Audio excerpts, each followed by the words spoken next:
shadows on the ceiling by the open window, and the curtains are dancing where the softest wind blows, and the moon is so blue. The moon is so blue.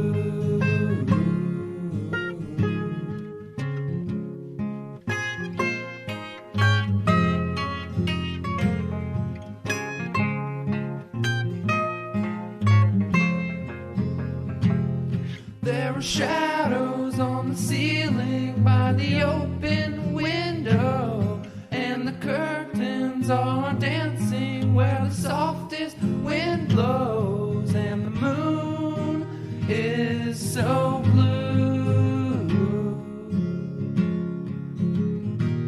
The moon is so blue.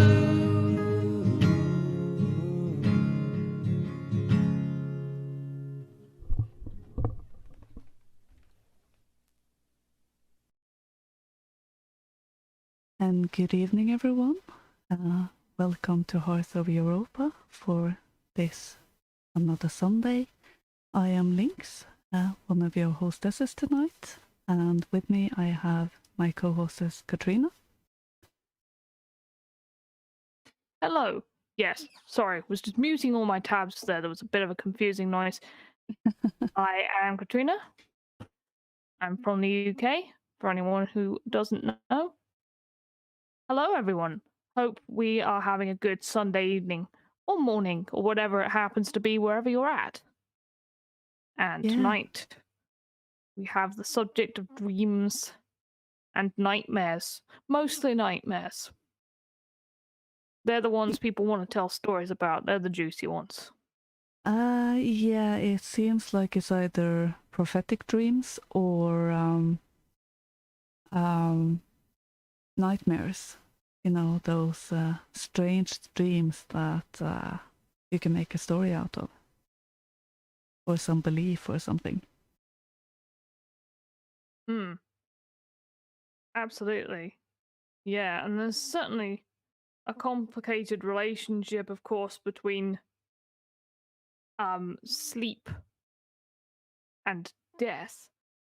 Just to say, the intro song there was A Dream I Had by Father Sleep, which was quite nice. Found it on Free Music Archive.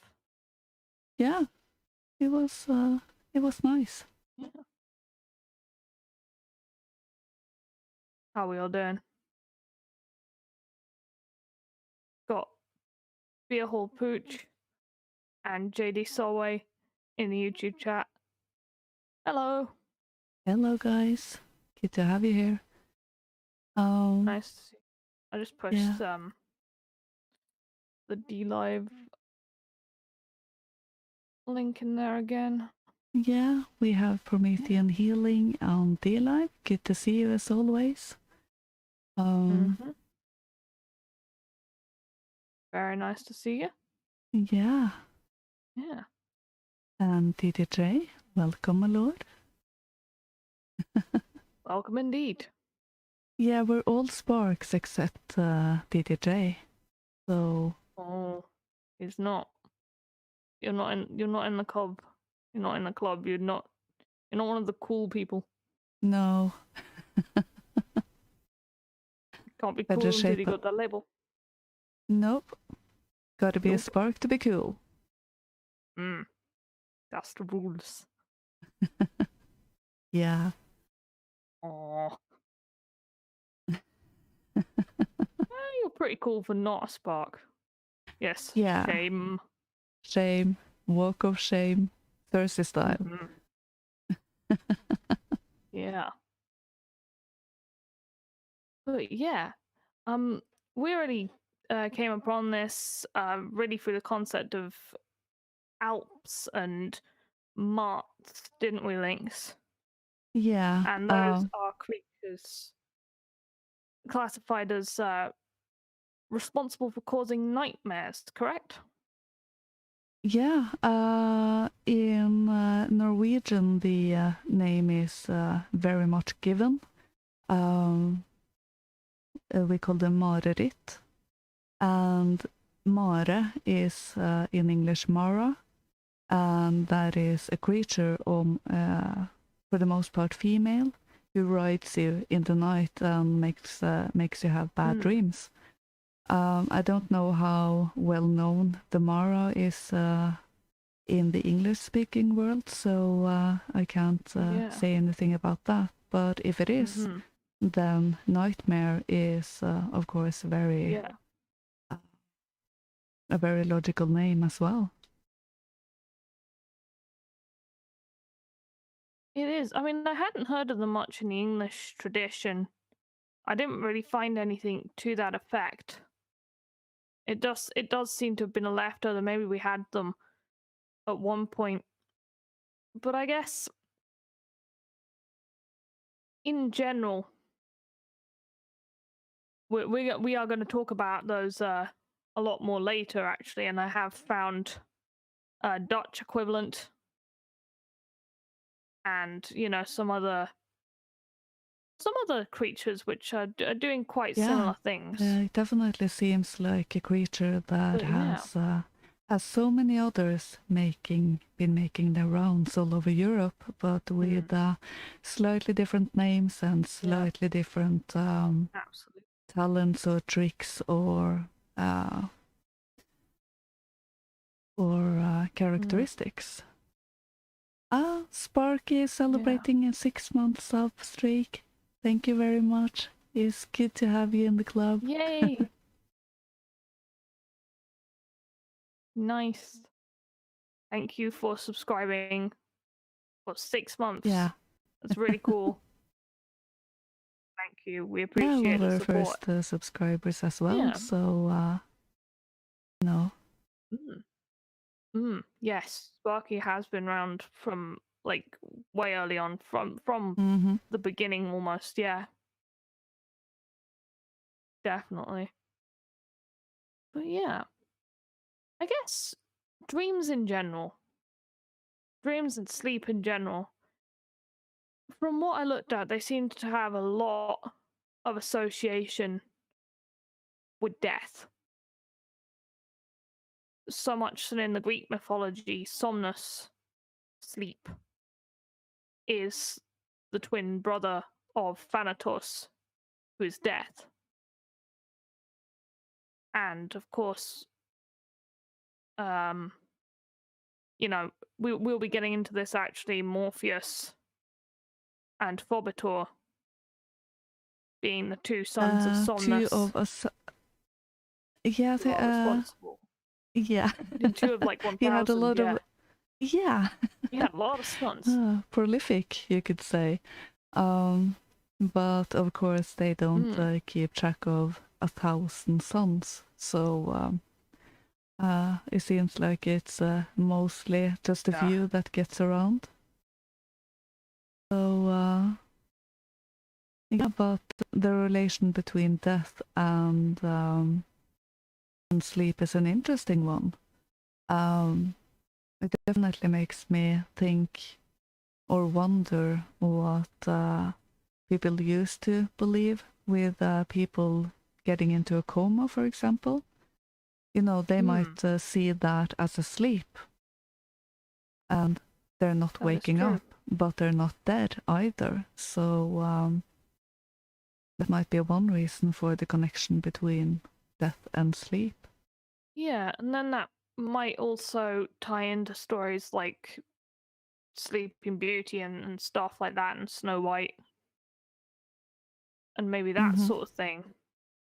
Yeah, well, sleep is also very strongly connected to inner transformation when you look at it more in a symbolic way. Yes. So with Sleeping Beauty, I would more see it as her going from childhood into adulthood, growing into a woman. Because actually hadn't thought of that. Yeah. I thought of it through the videos of Laura Lee Scaife. Yes. Yeah, Yeah. an upcoming guest we have. So Mm-hmm. yeah, She will be very interesting to talk to. yeah, we had a pre-chat with her on have no doubt. Friday, and it was a really good one. So I'm definitely looking forward to that show.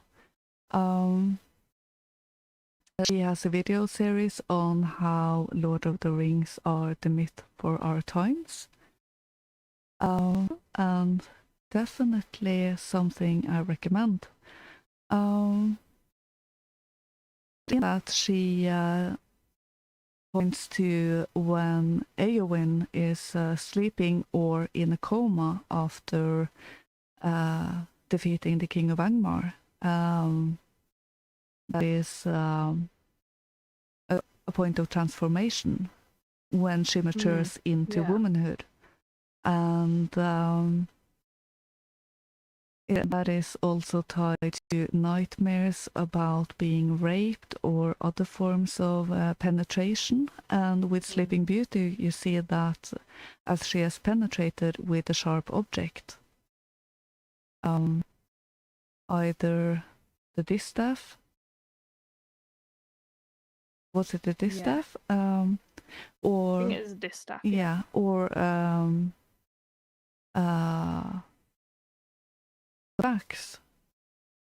So again, we see an image of penetration, and that triggers a transformation. And in the earliest versions, she actually gives birth, so that image is even stronger. Yes, that's very, very unambiguous there. Yes, in that one. Yeah. So we do have this association of long sleeps with transformation. Yes. Mm-hmm. And I found it interesting. Like, of course, in the place where Morpheus lives, you got the River of Forgetfulness and the River of Oblivion. So death is also associated with forgetting things. Mm-hmm. And well, I actually posted this video, but certainly death and sleep would be more directly associated, because as Survive the Jive talks about in his video on Dreaming Like a Pagan, he points out that people will go and sleep on the barrows of the dead to gain knowledge, or they would eat a sacrifice which had been killed and then sleep and have a vision of the future king in Ireland. I think it was I'm probably not going to pronounce this Welsh name correctly, but Push had a vision of Rhiannon that happens when he's resting on a burial mound. So there's a lot of this association between sleeping, burial mounds, and a lot of rites involved sleeping to give people prophetic vision or sometimes poetic inspiration as well. Mm-hmm. And I think the Norse also took dreams quite seriously, and they did acknowledge that some dreams were totally random and meaningless. Apparently they called them Draumskruk. Dream nonsense. Yeah. But others of them were like, obviously held to possess enormous significance. Yeah, I usually don't remember things, but those I do remember are either nightmares, completely silly. They're so silly that I actually remember them. Just waking up, just what? But I've always also had some who seem to give me an answer if there is a huge question looming on my mind. I won't say they're prophetic, but maybe my subconscious is giving me a solution that my conscious mind aren't able to see. So my own experience, I would say that the transformative dreams and or prophetic dreams are quite distinct. They're not like usual dreams, so they are fairly easy to distinguish. I mean, I reckon Jung kind of reckons that too. And I'm sure we'll get onto Jung and stuff with Laura Lee as well. She's very, very into that. But he basically believes your dreams have three, I think, functions: compensating for something that you're not really acknowledging when you're awake. You know, something you're repressing, something you're just not admitting. It will then crop up in your dreams. And then there's the perspective function of dreaming, which you're talking about there, which is offering glimpses into problems or what might happen in the future. And Jung thinks that's because your conscious does not have access to half the information that your perceptions, thoughts, and feelings, which all gather in the unconscious, has. You know, it has more data, so it's going to put together maybe a more accurate representation of what might be about to happen, or at least what you can do about something. Yeah. But then he does have the big dreams as well, the ones that involve archetypes from the collective unconscious.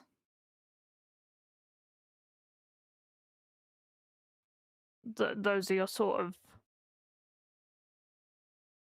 meaningful about life type of dreams.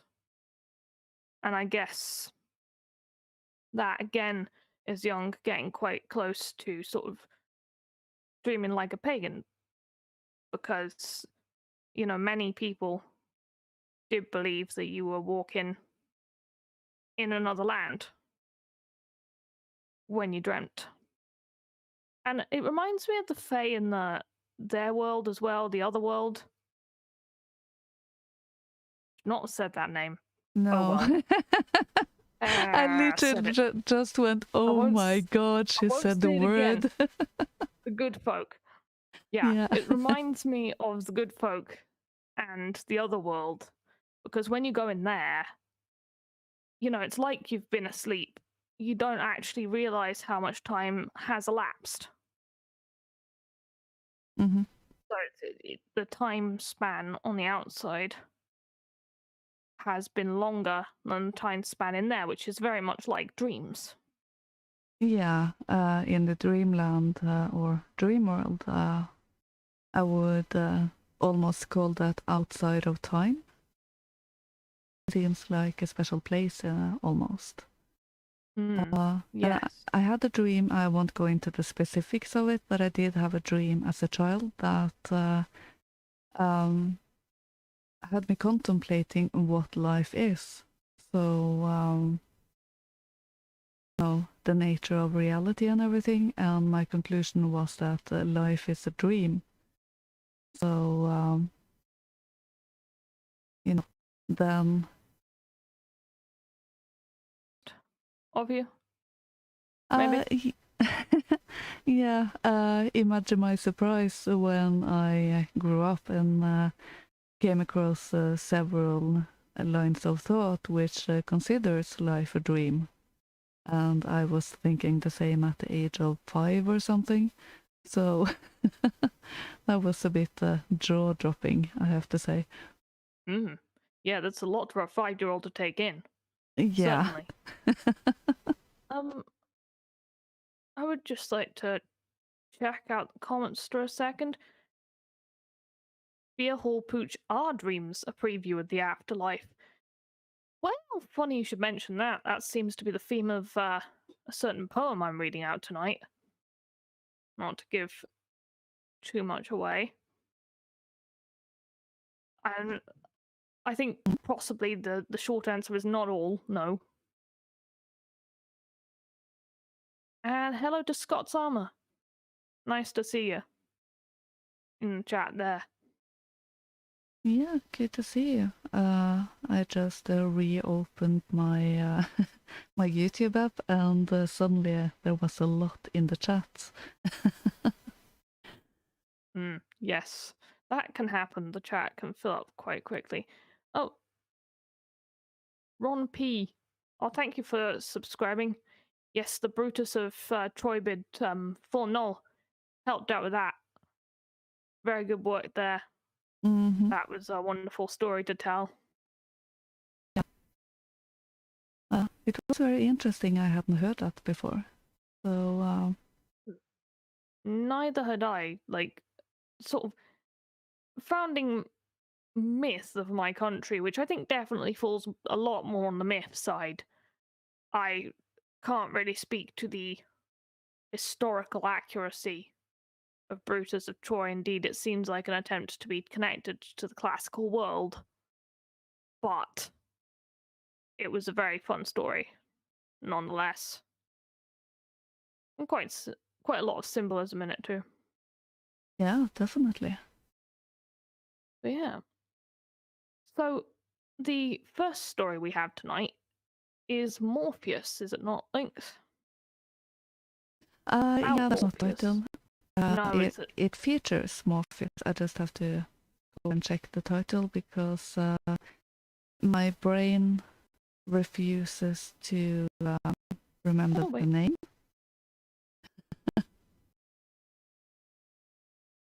Stakes and Halcyone. That is one of the Greek myths. Another Greek tragedy from the storybook by Jean Lang. I do love that book. I've completely fallen in love with it. So yeah, here we will see Morpheus in action. So let's roll story.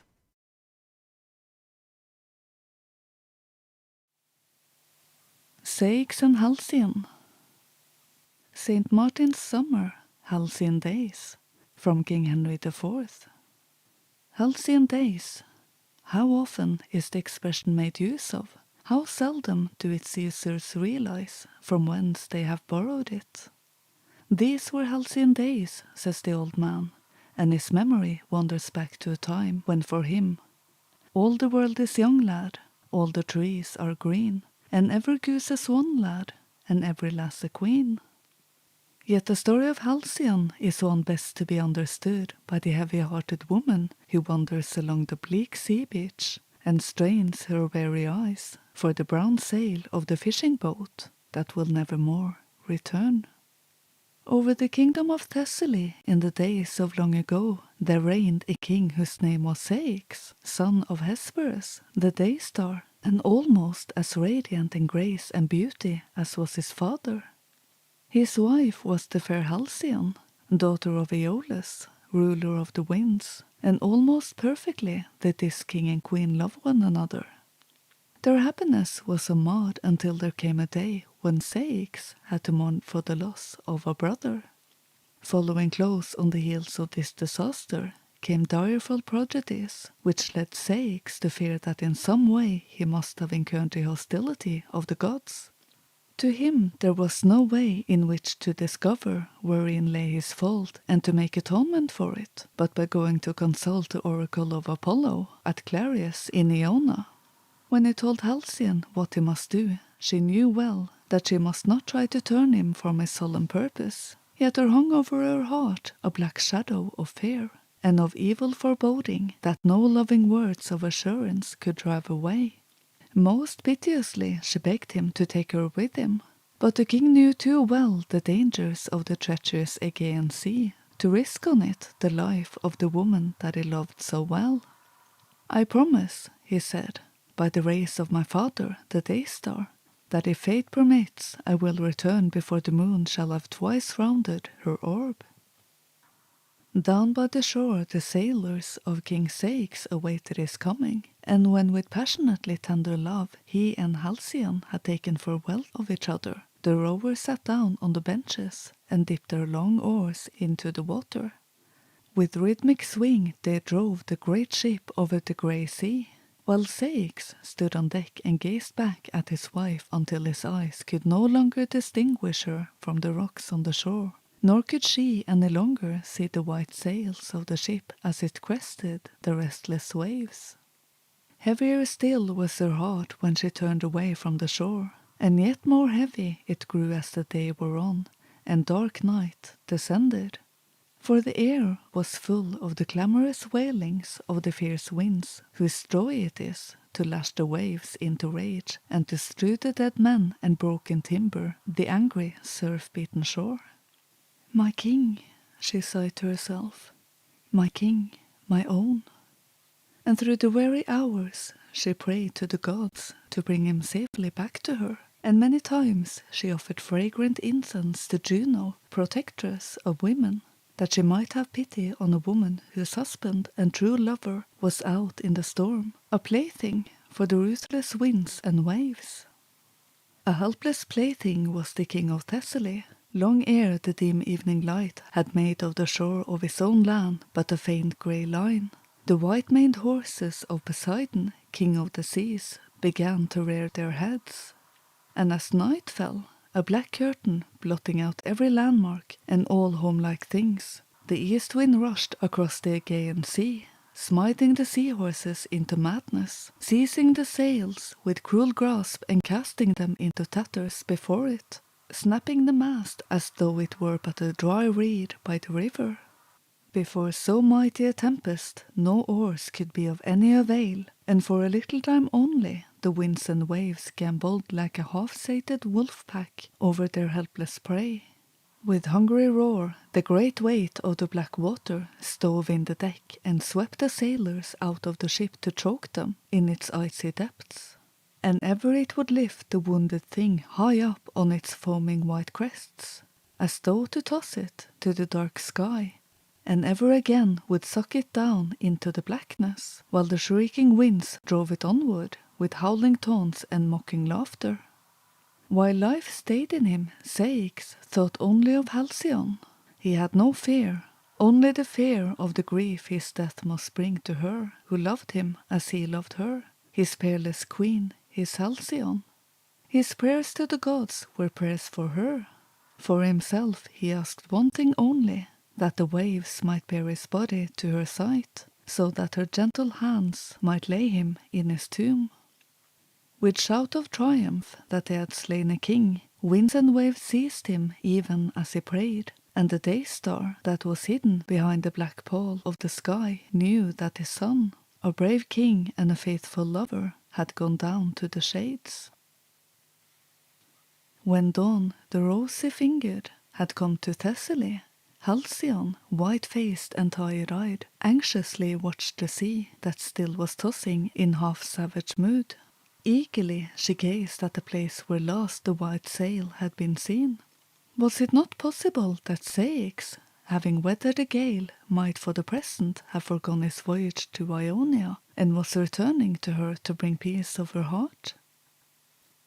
But the sea beach was strewn with wrack, and the winds still blew bits of tattered surf along the shore, and for her there was only the heavy labour of waiting and of watching for the ship that never came. The incense from her altars blew out in heavy sweetness to meet the bittersweet tang of the seaweed that was carried in by the tide. For Halcyon prayed on, fearful, yet hoping that her prayers might still keep safe her man, her king, her lover. She busied herself in laying out the garments he would wear on his return, and in choosing the clothes in which he might be fairest in his eyes. This robe, as blue as the sky in spring, silver-bordered as the sea in kind mood is bordered with a feathery silver fringe. She could recall just how Ceyx had looked when he first saw her wear it. She could hear his very tones as he told her that of all the queens she was the peerest, of all women the most beautiful, and of all wives the most dear. Almost she forgot the horrors of the night, so certain did it seem that his dear voice must soon again tell her the words that have been love's litany ever since time began. In the ears of Juno, whose petitions for him whose dead body was even then being tossed hither and thither by the restless waves, his murderers came at last to be more than even she could bear. She gave command to her handmaiden Iris to go to the palace of Somnus, god of sleep and brother of death, and to bid him sell to Halcyon a vision in the form of Ceyx, telling her that all her weary waiting was in vain. In a valley among the black Cimmerian mountains, the death god Somnus had his abode. In her rainbow-hued robes, Iris darted through the sky at her mistress' bidding, tinging as she sped through them the clouds as she passed. It was a silent valley that she reached at last. Here the sun never came, nor was there ever any sound to break the silence. From the ground the noiseless grey clouds, whose work it is to hide the sun and moon, rose softly and rolled away up the mountain tops and down to the lowest valleys to work the will of the gods. All around the cave lurked the long dark shadows that bring fear to the heart of children, and that at nightfall hasten the step of the timid wayfarer. No noise was there, but from far down the valley there came a murmur so faint and so infinitely soothing that it was less a sound than of a lullaby remembered in dreams. For past the valley of sleep flowed the waters of Lethe, the river of forgetfulness. Close up to the door of the cave where dwelt the twin brothers, Sleep and Death, blood-red poppies grew, and at the door itself stood shadowy forms, their fingers on their lips, enjoining silence on all those who would enter in, amaranth-crowned and softly waving sheaves of poppies that bring dreams from which there is no awakening. There was no gate with hinges to creak or bars to clang, and into the stilly darkness Iris walked unhindered. From outer cave to inner cave she went, and each cave she left behind was less dark than the one she entered. In the innermost room of all, on an ebony couch draped with sable curtains, the god of sleep lay drowsing. His garments were black, strewn with golden stars. A wreath of half-open poppies crowned his sleepy head, and he leaned on the strong shoulder of Morpheus, his favorite son. All around his bed hovered pleasant dreams, gently stooping over him to whisper their messages, like a field of wheat that swayed in the breeze, or willows that bowed their silver heads and murmur to each other the secrets that no one ever knows. Brushing the idle dreams aside, as a ray of sunshine brushes away the grey wisps of mist that hang to the hillside, Iris walked up to the couch where Somnus lay. The light from her rainbow-hued robe lit up the darkness of the cave, yet Somnus lazily only half opened his eyes, moved his head so that it rested more easily, and in a sleepy voice asked of her what might be her errand. "Somnus," she said, "gentlest of gods, tranquilizer of mind, and soother of wear-worn hearts. Juno sends you her command that you dispatch a dream to Halcyon in the city of Trachine, representing her lost husband and all the events of the wreck." Her message delivered, Iris hastened away, for it seemed to her that already her eyelids grew heavy, and that they were creeping upon her limbs, throwing silver dust in her eyes, lulling into peaceful slumber her mind, those spirits born of the blood-red poppies that bring to weary mortals rest and sweet forgetfulness. Only rousing himself sufficiently to give his orders, Somnus entrusted to Morpheus the task imposed upon him by Juno, and then, with a yawn, turned over on his downy pillow and gave himself up to exquisite slumber. When he had winged his way to Trachine, Morpheus took upon himself the form of Ceyx, and sought the room where Halcyon slept.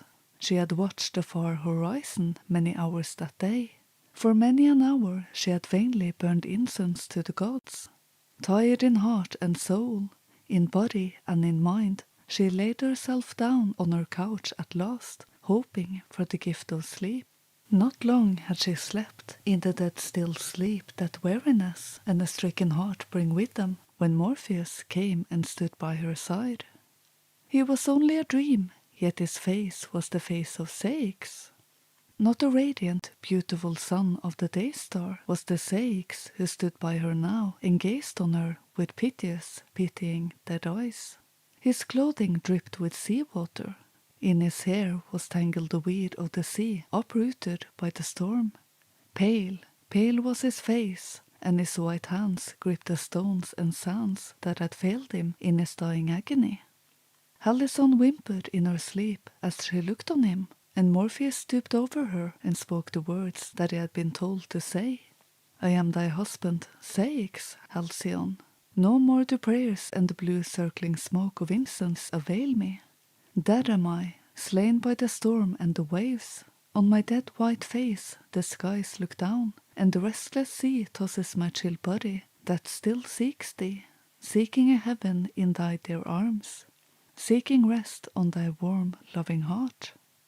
With a cry, Halcyone started up, but Morpheus had fled, and there were no wet footprints nor drops of sea water on the floor, marking, as she had hoped, the way that the Lord had taken. Not again did sleep visit her that night. A grey cold morning dawned and found her on the seashore. As ever, her eyes sought the far horizon, but no white sail, a messenger of hope, was there to greet her. Yet surely she saw something, a black speck, like a ship driven on by the long oars of mariners who knew well the path to home through the watery ways. From far away in the grey it hastened towards her. And then there came to Halcyone the knowledge that no ship was the thing, but a lifeless body swept onward by the hurrying waves. Nearer and nearer it came, until at length she could recognize the form of this flotsam and jetsam of the sea. With heart that broke as she uttered the words, she stretched out her arms and cried aloud, O Ceyx, my beloved, is it thus that thou returnest to me? To break the fierce assault of sea and of storm, there had been built out on the shore a mole, and unto this barrier leapt the distraught Halcyone. She ran along it, and when the dead white body of the man she loved was still out of reach, she prayed her last prayer, a wordless prayer of anguish to the gods. Only let me get near him, she breathed. Grant only that I nestle close against his dear breast. Let me show him that living or dead I am his, and he is mine forever. And to Halcyone a great miracle was then vouchsafed. For from her snowy shoulders grew snow-white pinions, and with them she skimmed over the waves until she reached the rigid body of Ceyx, drifting a helpless burden for the conquering waves, in with the swift-flowing tide. As she flew, she uttered cries of love and of longing, but only strange raucous cries came from the throat that had once only made music. And when she reached the body of Ceyx and would fain have kissed his marble lips, Halcyone found that no longer were her own lips like the petals of a fair red rose worn by the sun, for the gods had heard her prayer, and her horny beak seemed to the watchers on the shore to be fiercely tearing at the face of him who had been king of Thessaly. Yet the gods were not merciless, or perhaps the love of Halcyone was an all-conquering love, for as the soul of Halcyone had passed into the body of a white-winged sea-bird, so also passed the soul of her husband, the king. And forevermore Halcyone and her mate, known as the Halcyon birds, defied the storm and tempest, and proudly breasted, side by side, the angriest waves of the raging seas. To them too did the gods grant a boon, that for 7 days before the shortest day of the year, and for 7 days after it, there should reign over the sea a great calm in which Halcyone in her floating nest should hatch her young. And to those days of calm and sunshine the name of the Halcyon days was given. And still as a storm approaches, the white-winged birds come flying inland with shrill cries of warning to the mariners whose ship they pass in their flight. Ceyx, they cry, remember Ceyx, And hastily the fishermen fill their sails, and the smacks drive homeward to the haven, where the blue smoke curls upward from the chimneys of their homesteads, and where the red poppies are nodding sleepily against the yellow corn.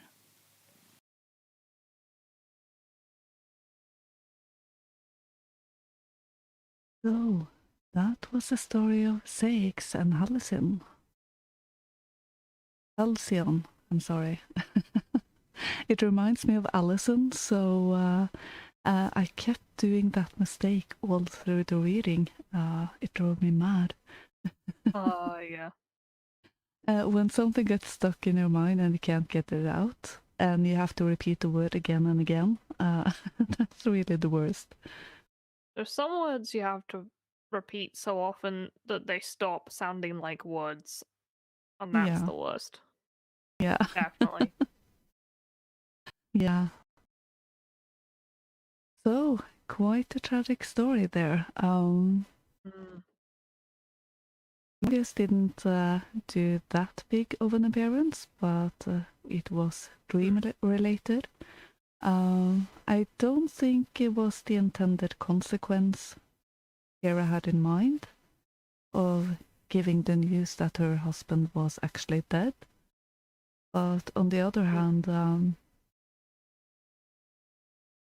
it might have had a tragic ending no matter what. So, That's true. yeah. And the bird that they were transformed into at the end there, that is a kingfisher. So they are connected to that bird. Yes. They are, and I kind of wonder, because there's a bit about them. There's a bit about that, because Halcyon is obviously an expression in the English language, halcyon days, and that's related to the kingfisher thing, which I think it's the 7 days in winter when storms never occur. And originally it's stated that these were 14 days each year on either side of the shortest day, so winter solstice. And then Alcyone, as a kingfisher, lays her eggs and makes her nest on the beach at that time, during which, well, her father is supposed to be Aeolus, god of the winds. He restrains the winds and calms the waves so she can do so in safety, and that so the kingfishers can then nest. Did you find connections between Aeolus and Halcyon? Alcyon. I've forgotten how to pronounce the word now. Have I I've caught it infected off you? yet. The mispronunciations are catching. Yeah, it's Halcyon. It's mimetic. Yeah, maybe not direct connection, but I would think that her father kept a watchful hand over her so that she could nest her little birds.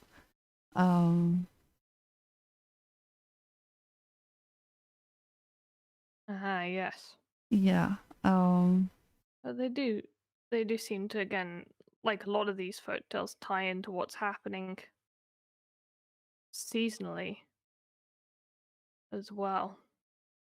Yeah, they do seem to give sort of a backstory for a phenomenon,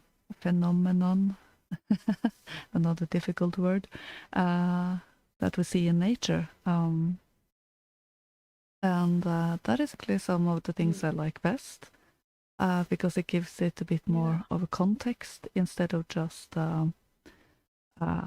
something happens because random, you know? That is true. I was just thinking in that story, Morpheus turns up in disguise as Ceyx, doesn't he? Mhm. And Morpheus is meant to be really the best at turning up in disguise as the best at imitating men or any human being. Yeah, And but he's sort of. yes. And I wonder what that kind of says about him and the nature of dreams. I guess dreams can also trick us as well. Yeah, in this story, he might have been wiser to come as Ceyx when he, looked his best or something, instead of literally coming in as a drowned man. But it might have been to, convey the message properly. So I do think that was a bit unintentional, or she might have done it either way, because of her strong love for her husband. That's true. When he says that he will take the trip, she doesn't want to hinder him going, even though she have a sort of a premonition that he won't survive. But instead, she wants to go with him and so die with him. So, but yeah, exactly. Yeah, you could say that it was quite considerate of Somnus to send his best son, so to speak, to convey the dream, even though in this version of the tale, he seems a bit more like he doesn't really care. So, Morpheus, go take care of this. Night. I'm off to bed now. So,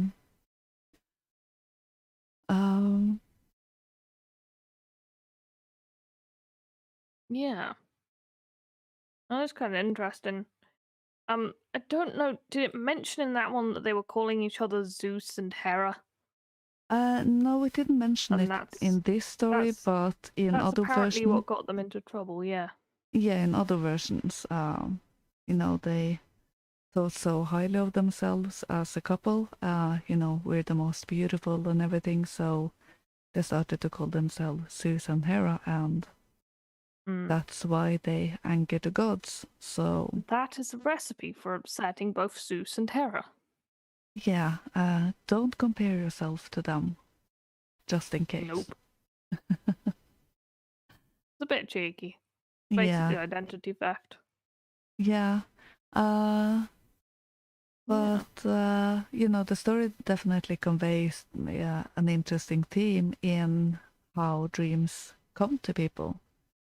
In particular, the more important dreams, as they seem to often be messages from the gods. So I would definitely think that is, considered for the important dreams. Those that have meaning either with prophecy or with an explanation, like we get in this story. So, yeah. It's quite known for spirits of various kinds to visit in dreams, spirits, gods. There can be dreams of prophecy. Definitely. Yeah. And I definitely get the feeling that a dream is sent from something or someone, when it seems like it has a bit more importance or a specific meaning or something, and you don't really understand how that could enter your own mind. So I definitely see how that belief came into being. True. True. Yes, indeed. It is the summer solstice tomorrow. That is correct.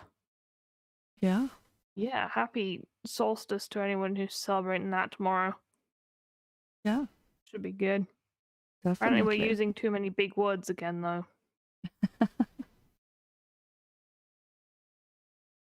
Yeah. And interpreting dreams, it's not really something I've tried. I've not much tried to interpret what I dream.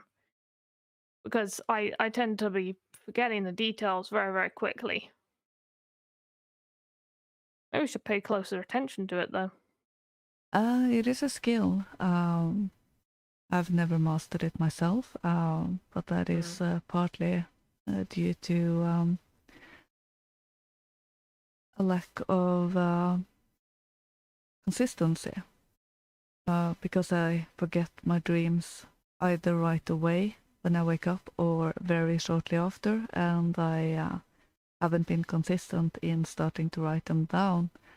That being said, I only try to interpret dreams that seem to have a meaning, not my just my regular dreams that I do remember, unless there is a reoccurring theme.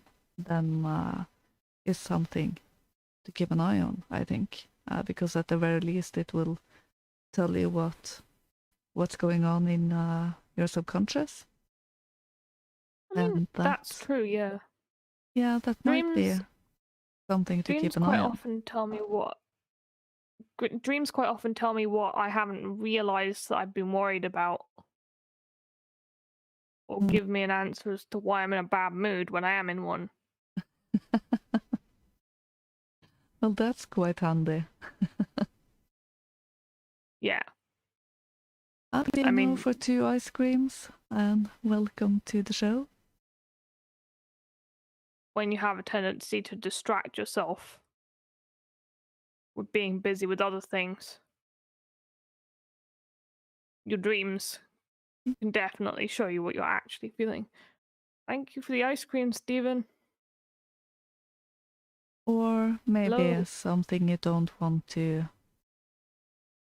realize for some reason, perhaps. Yeah, true. Quite true. We've all had dreams like that. Yeah. Well, so the next story, well, not story, but poem that we have sort of continues upon the land of dreams, realm of dreams, possibly god of dreams theme, and that is Dreamland by Edgar Allan Poe. Yeah, a revisiting to the great Poe. He does have interesting stories, so he definitely does.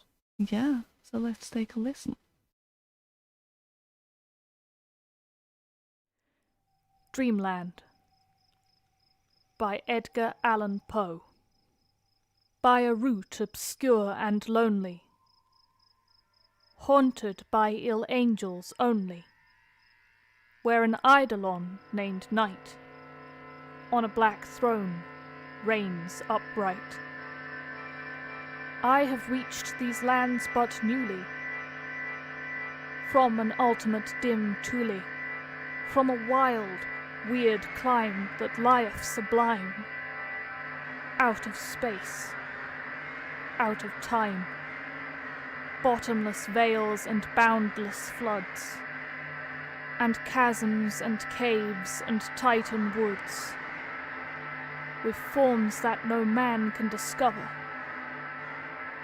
for the tears that drip all over, mountains toppling ever more into seas without a shore, seas that restlessly aspire, surging unto skies of fire, lakes that endlessly outspread their lone waters, lone and dead, their still waters, still and chilly, with the snows of the lolling lily, by the lakes that thus outspread, their lone waters lone and dead, their sad waters, sad and chilly, with the snows of the lolling lily, by the mountains, near the river, murmuring lowly, murmuring ever, by the grey woods, by the swamp, where the toad and the newt encamp, by the dismal tarns and pools, where dwell the ghouls, by each spot the most unholy, in each nook most melancholy, there the traveller meets aghast, sheeted memories of the past, shrouded forms that start and sigh as they pass the wanderer by, white-robed forms of friends long given in agony to earth and heaven. For the heart whose woes are legion, 'tis a peaceful, soothing region. For the spirit that walks in shadow, 'tis, oh 'tis, an Eldorado. But the traveller, travelling through it, may not, dare not, openly view it. Never its mysteries are exposed to the weak human eye unclosed. So wills its king who hath forbid the uplifting of the fringed lid, and thus the sad soul that here passes beholds it but through darkened glasses, by a route obscure and lonely, haunted by ill angels only, where an eidolon named Night, on a black throne, reigns upright. I have wandered home but newly from this ultimate dim Thule.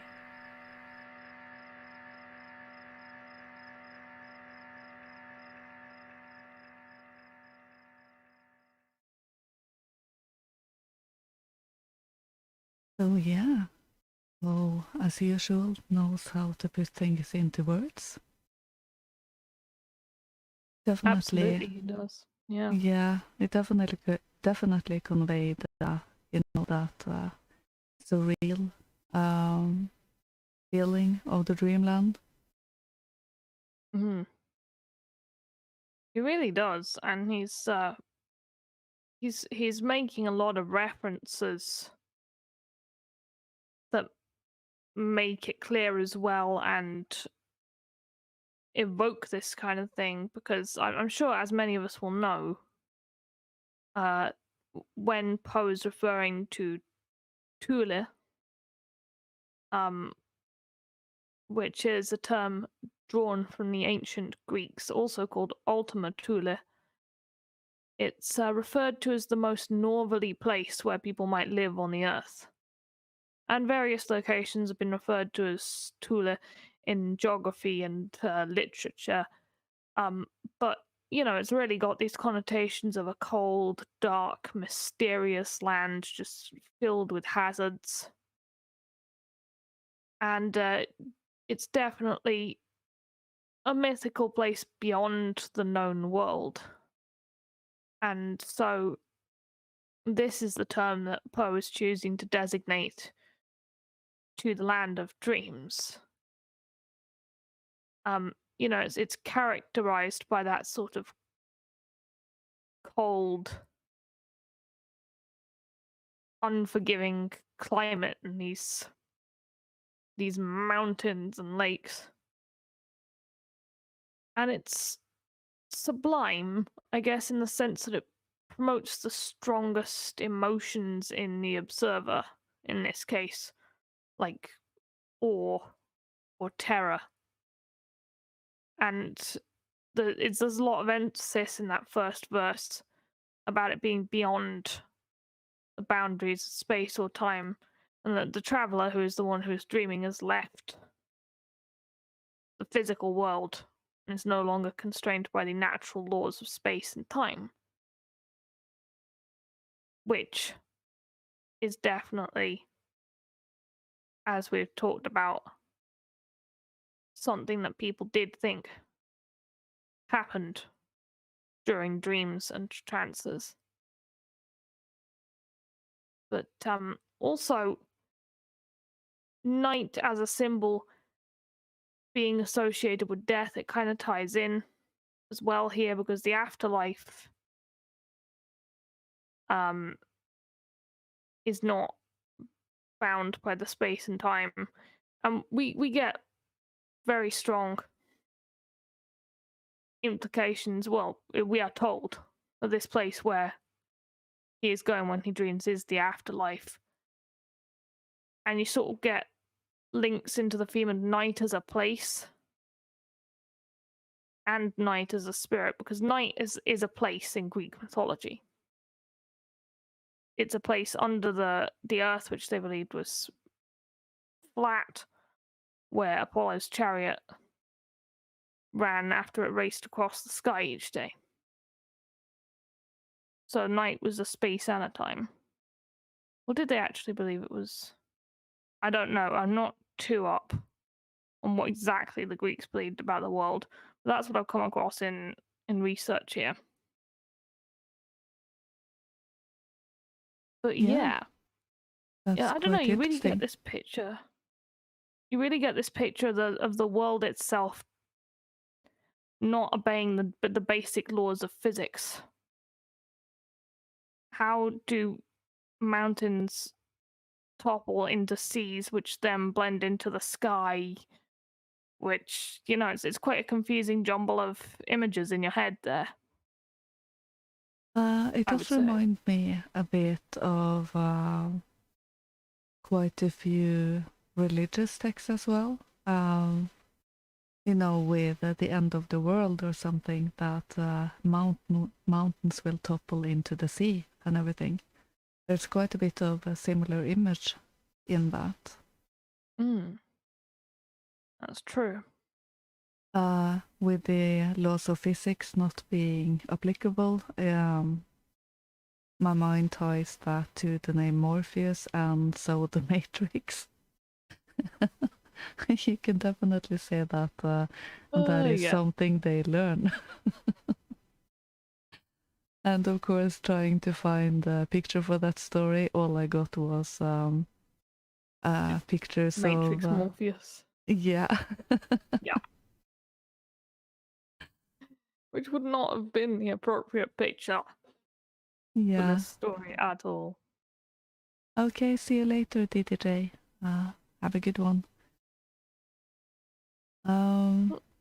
See ya. Yeah. Stephen O is asking who was that is not dead, which can eternal life? I'm not sure. I haven't heard of that. Like DDJ, it does take my mind to what is dead may never die. That is, of course, George R.R. Martin. And that is probably very much inspired by Lovecraft. That's true. Yeah. I don't know who was responsible for that one myself.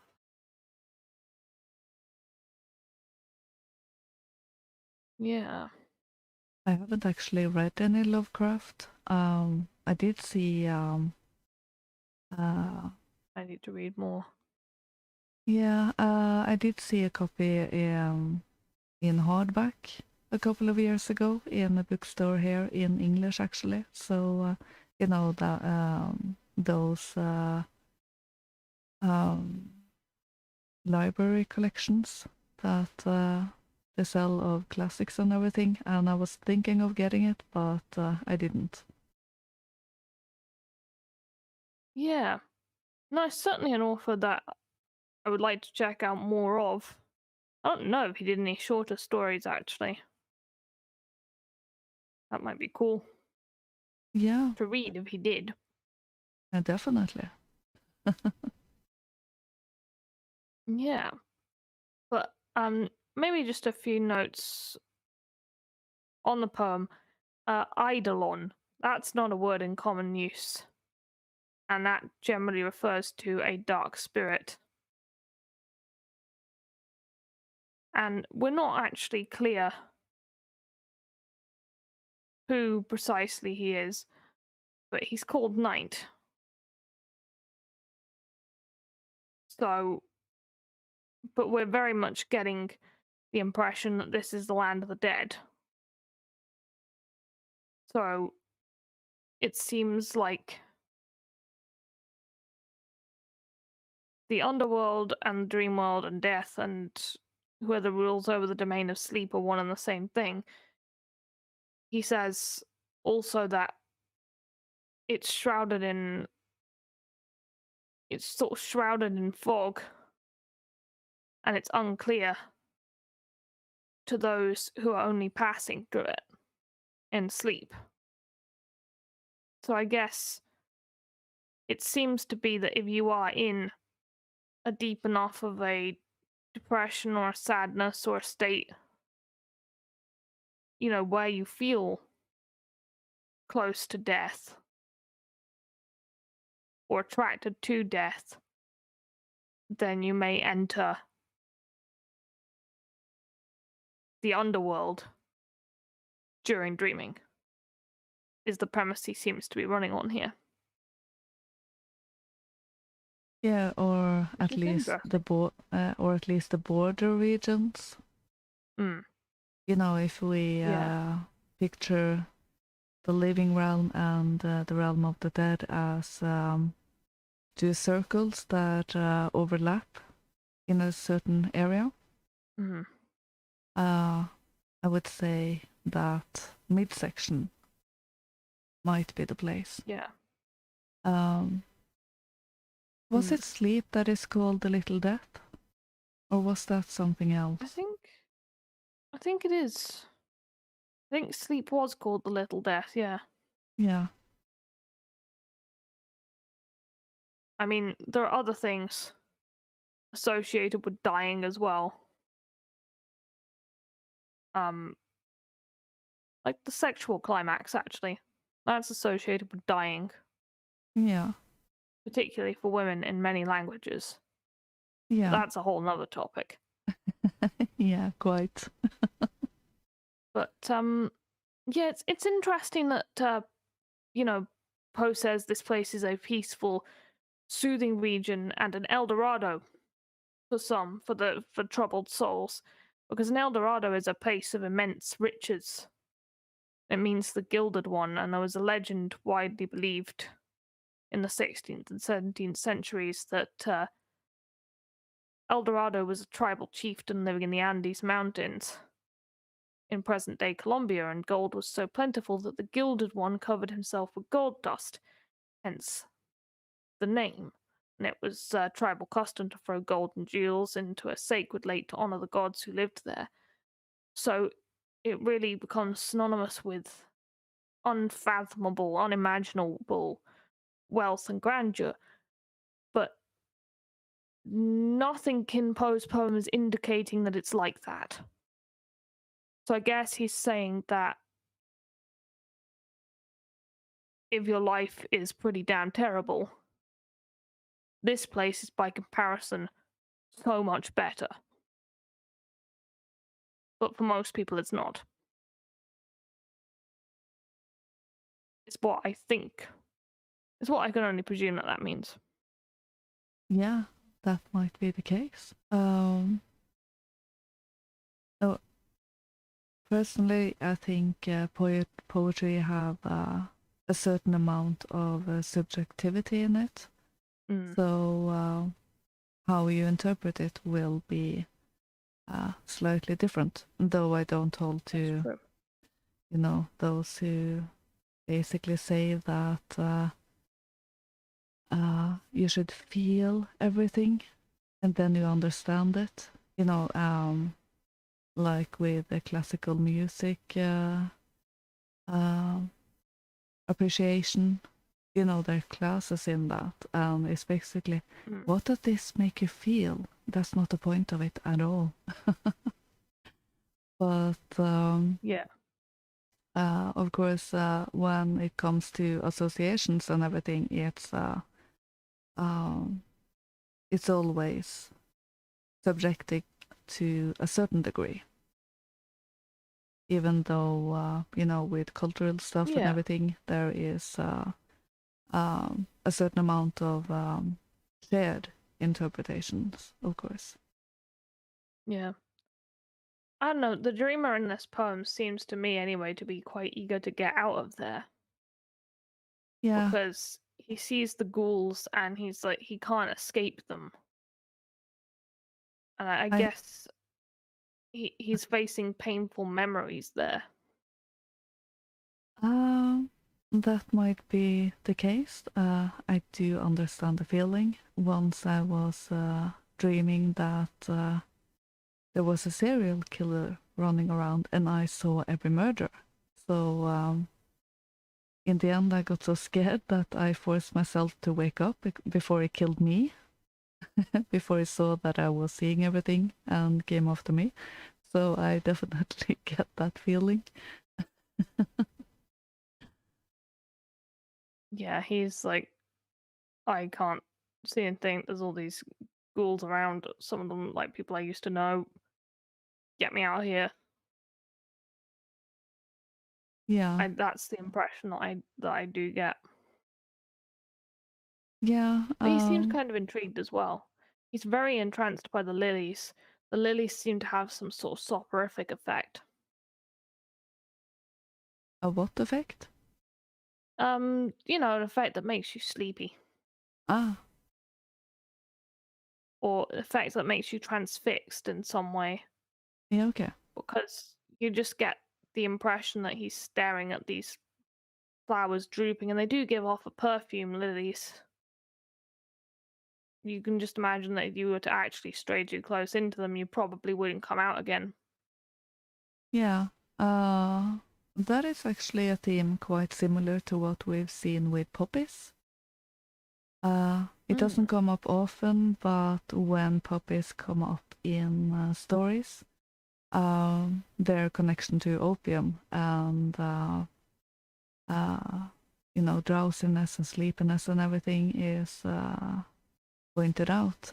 It was in The Frog Princess when the prince went searching for his wife, and he came to a poppy field, and he almost fell off his horse because he got so drowsy. So it does seem like the scent of flowers can have a certain power. It can. Poppies make sense given what they can be used to make. Yeah, of course. Definitely. Yeah. But lilies also, they have this very strong, heavy perfume.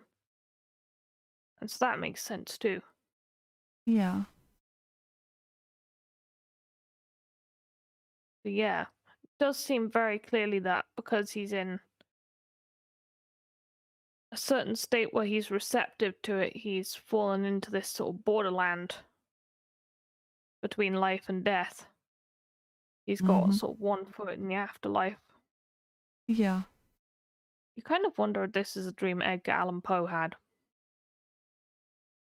That might be the case. But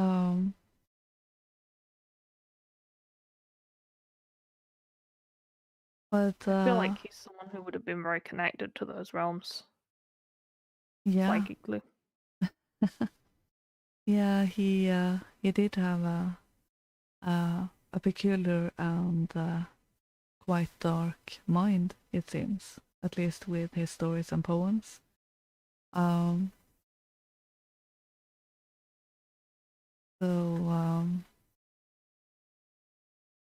what was I going to say? A mind blanked out. Mind blanks. Yeah, Yes, they do happen. they do. Yeah. Quite a lot on this show. Hmm? I mind blank quite a lot on this show. Maybe it's stage fright or something. For me, it happens mostly if I'm tired or hungry or something. So now it's the latter. So I will probably get straight to eating when we're finished. Yeah, that was it. We do have like a half an hour story where you could munch something. That is true. Might want to get the snacks for that one actually, folks. Yeah. My word, Yeah, get yourself a cup of tea. yeah. Sometimes they do get long. Um, what I was going to say is that in this poem, the dreamer is the dreamer and is transported somewhere, but is not really a creature that comes to him. I am a bit reminded also of A Christmas Carol with the dreams that Scrooge is having. Yeah, that's true. Yeah. And get into a better path of his life. Yeah, because maybe you have a dream about the afterlife when you're maybe in a state of mind where you're thinking it might be better than life. Mm-hmm. Having a wonderful, that sort of part of the afterlife, which is obviously sort of more the totem, the hell with one L, the sort of the fields where those who haven't died glorious deaths seem to go. Yeah. Hell. Yeah. In Norwegian, we prolong the E in that. It goes hell. Hell. Yeah. Huh. To distinguish it from hell, which is a place in Norway. I can't mention that enough. I just think it's so funny. And with the That train was- station, the sign in English, "Welcome to Hell." Hell. People keep taking pictures by that one, probably, yeah. Yeah, it's a very small place, so it's somewhat dreary, but I wouldn't call it hellish. No. It's right outside of Trondheim, so I've been through there a few times. A little bit harsh. Yeah. But then you have hell in German, which means Hellas. That means light. Mm, It means that something is light. It's bright. yeah. It doesn't always mean hell. I mean, the German word for hell is die Hölle. Mm-hmm. So I'm not entirely sure what that derives from, because it seems to relate to the English word hole, but the German word for hole is actually das Loch. So Yeah. I don't know what it derives from. That actually took my mind to Hellas. One of the names for Greece. That is Hell us. Oh yeah. And it's actually the origin of the surname Ellis. That I didn't know originally that. derives from the House of Hellas.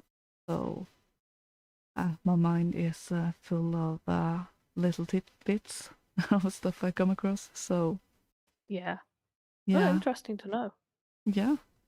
There you go. Learn something new every day. Definitely. But- So going over more to the different creatures that are said to haunt us in the night. Yes. Sticking with the spooky. Yeah.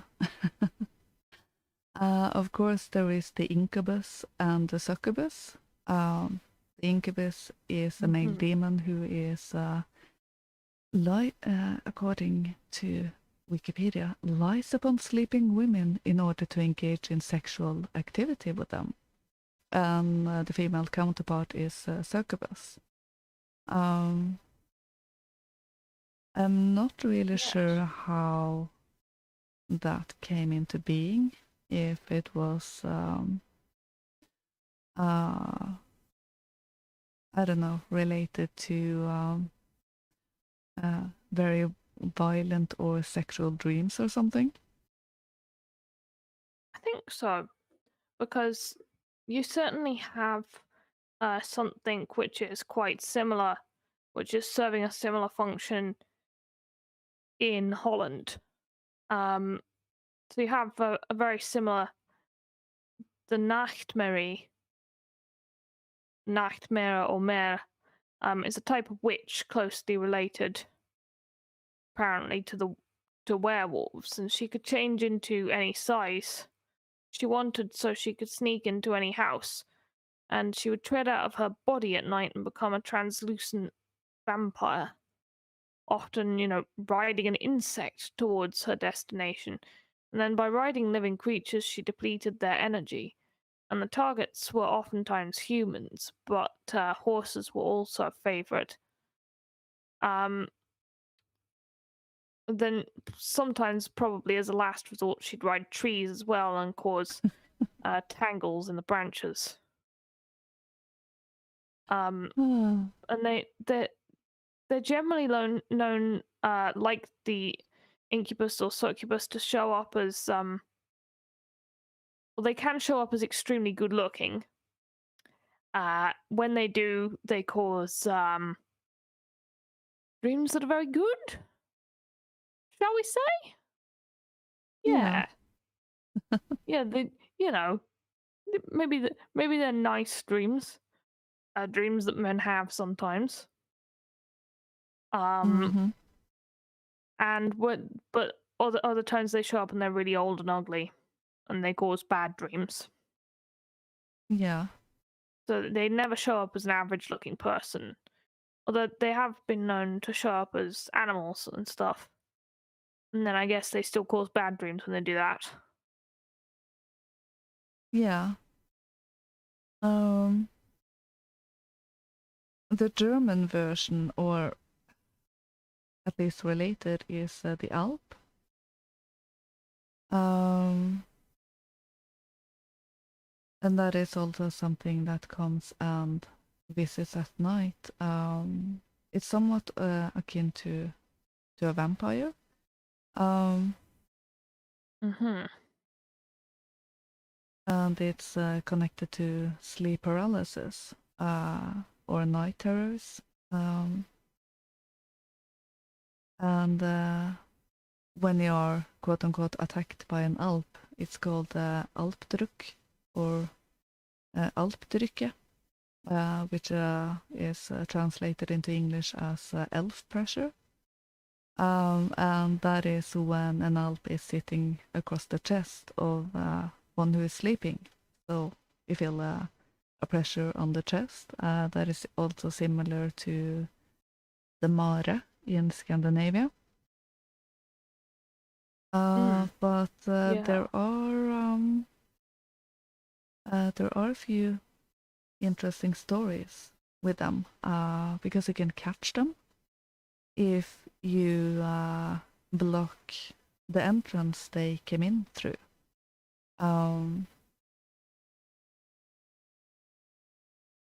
Just trying to find my place here.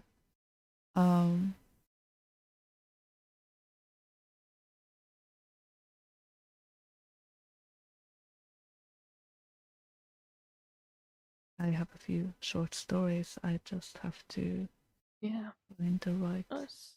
It's certainly interesting that you can catch a nightmare. Yeah, this one is from Poland and Germany, so probably the regions that have shifted with the borders over the years. And it's called A Mart is Captured. Mart is basically an Alp or a mare. And it goes as follows. 2 farm workers slept together in one room. One of them was ridden by a mart so often that he finally asked his comrade, the next time it happened, to stop up the knothole in the door so they could capture the mart. The next time he was miserably moaning and groaning in his sleep. His comrade did what he had asked, then called his friend by name. Awakening, he quickly reached out and grabbed a piece of straw in his hand. Although it twisted and turned, he held it tightly until his comrade had stopped up the knothole. He then laid a piece of straw on the table, and they both fell asleep until morning. When they woke, they saw a beautiful girl behind the stove. They nearly parted ways, disputing whom she belonged to. The one who had stopped up the knothole said that she should be his, because if he had not done that, she would have escaped. The other one said that she belonged to him, because he had captured her. Finally, the one who had stopped up the knothole gave in, and the other one married the girl. They had children and lived together quite happily. However, the woman often begged her husband to show her the knothole where she had entered the room. She said that she would have no peace until she had seen it. The man resisted her pleas for a long time, but once she begged him especially earnestly, saying that she could hear her mother in England calling the pigs, and asked him to allow her to see her just once. Finally, he softened and gave in. He went with her and showed her where she had entered the room, but in that instant she flew out through the knothole and never returned.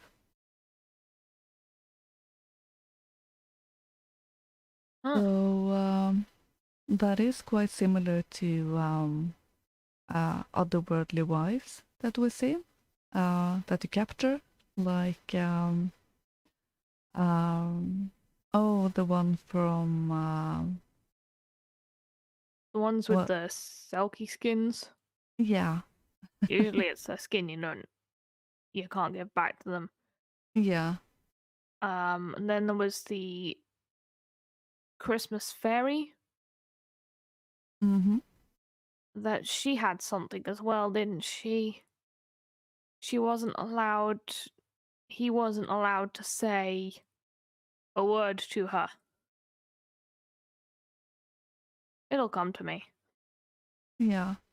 But yeah, it's a Uh, classic otherworldly wife scenario where there's something you're supposed to keep them finding out about at any cost. Yeah. There's a very similar one from Germany, about a cabinet maker in Buhl. And he several nights had a pressure on his chest, and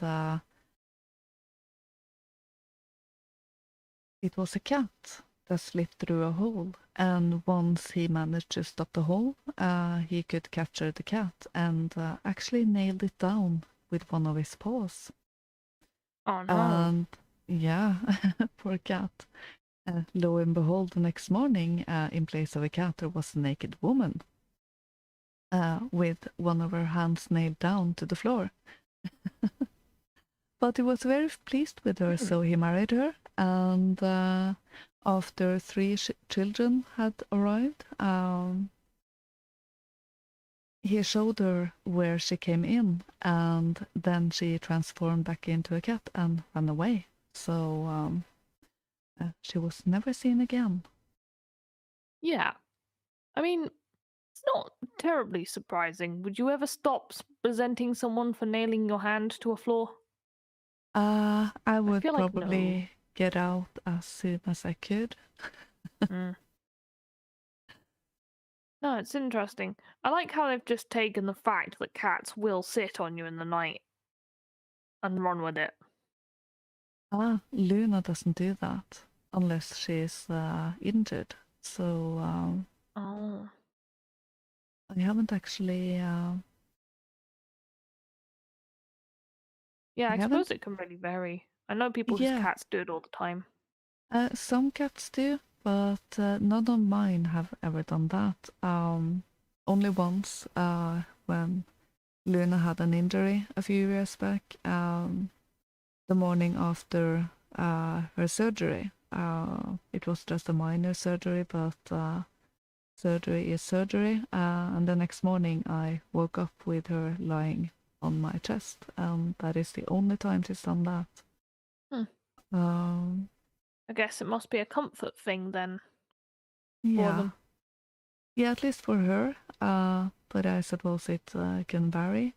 I've actually wondered that she doesn't do it because she gets seasick or something, because the chest is rising.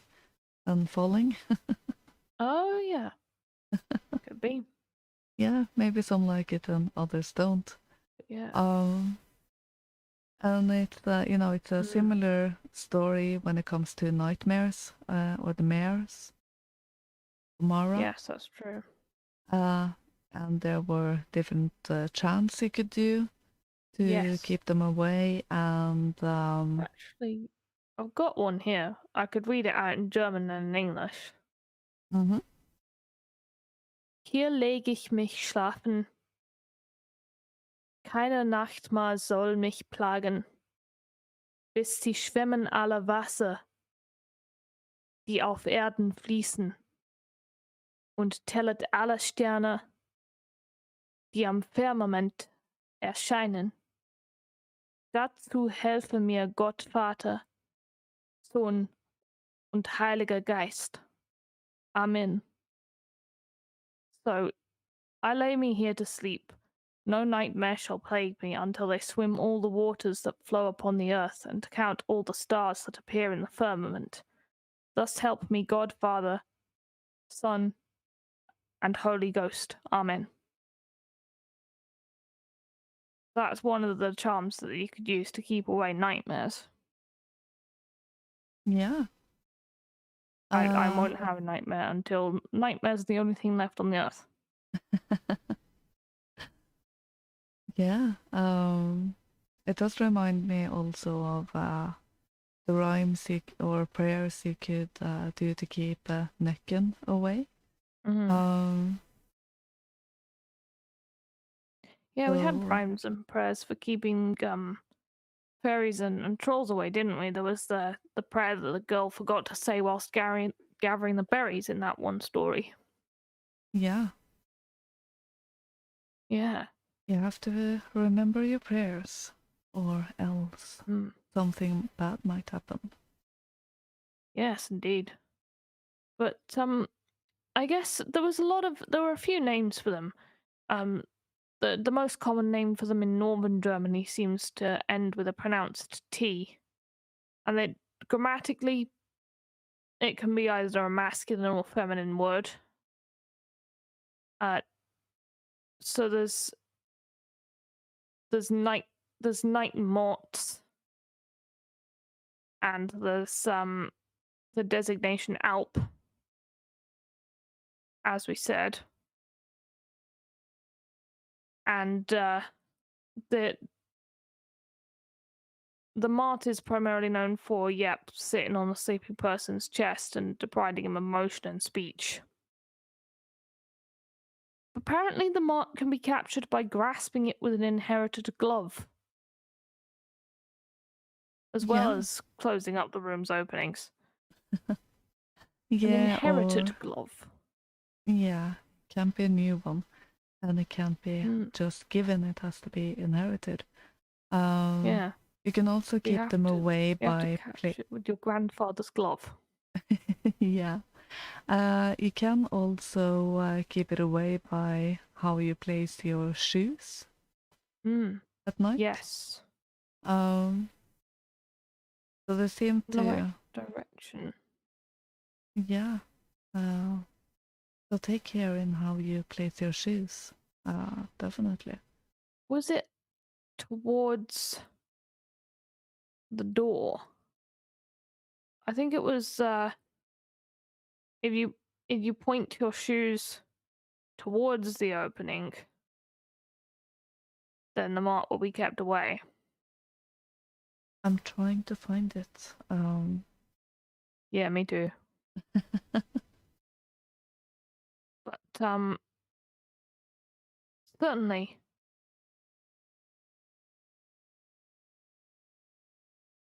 in the vicinity of Wendisch Buchholz, they call this being a Marawa, and the fear that it causes the sleeping person apparently doesn't cease until it gets light in the room. And Yeah.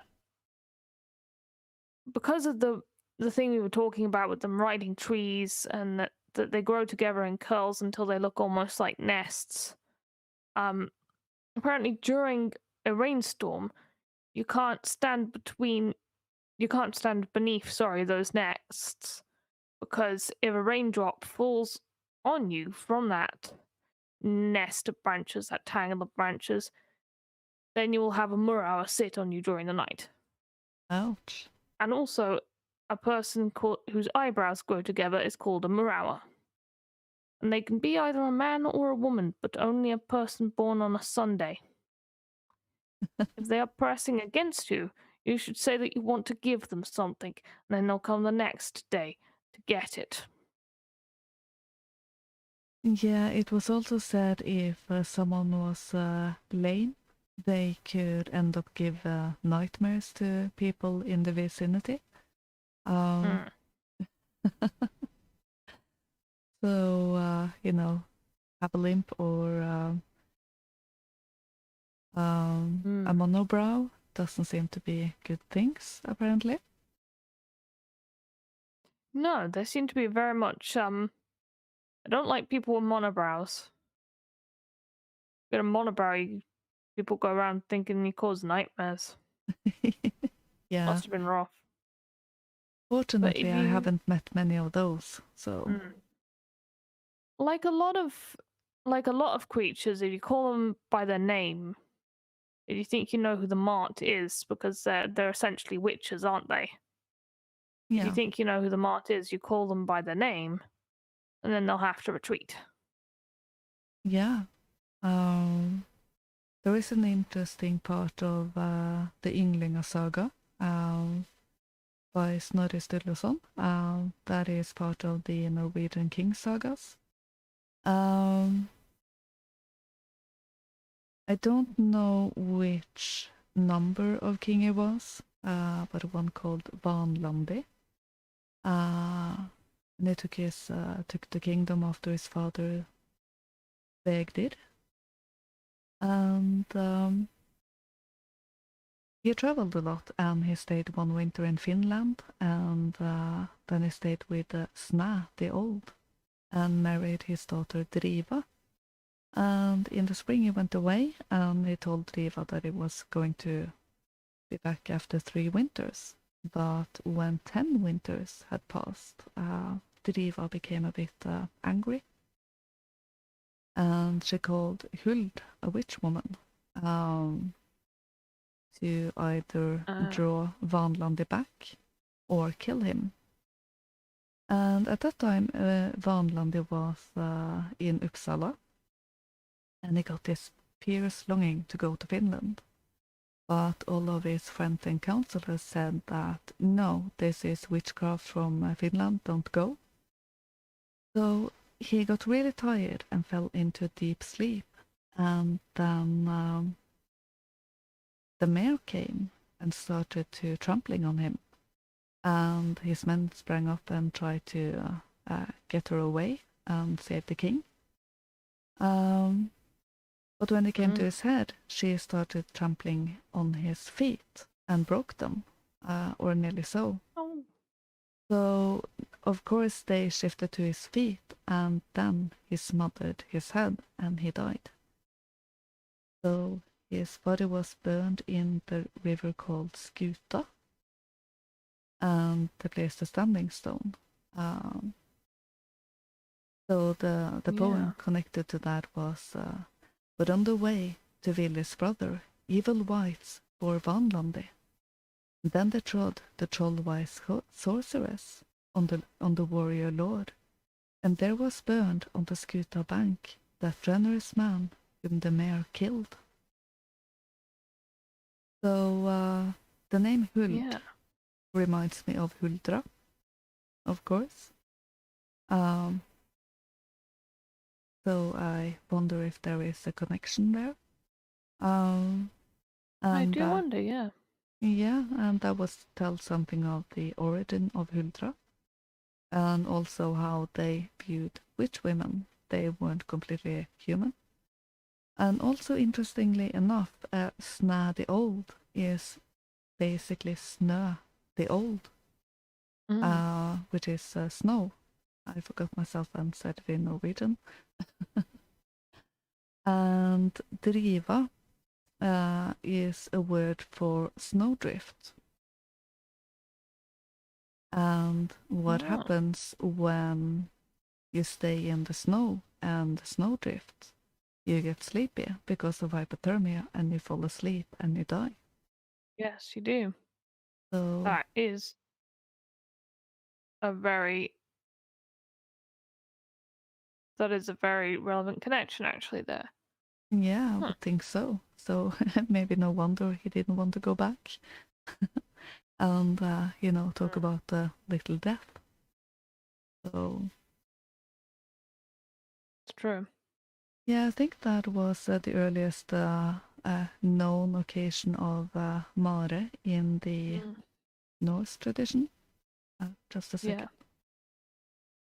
I'll be right And back. with the you say that she broke his feet in the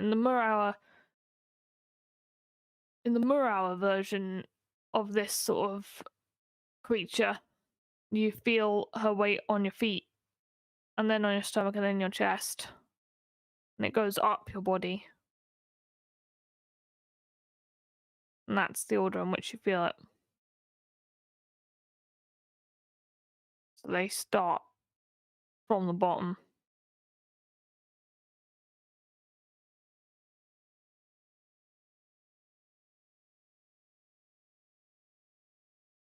Yeah, it's interesting.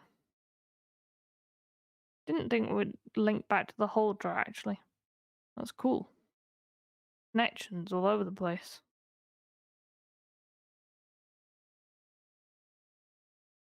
We have only really one last story tonight.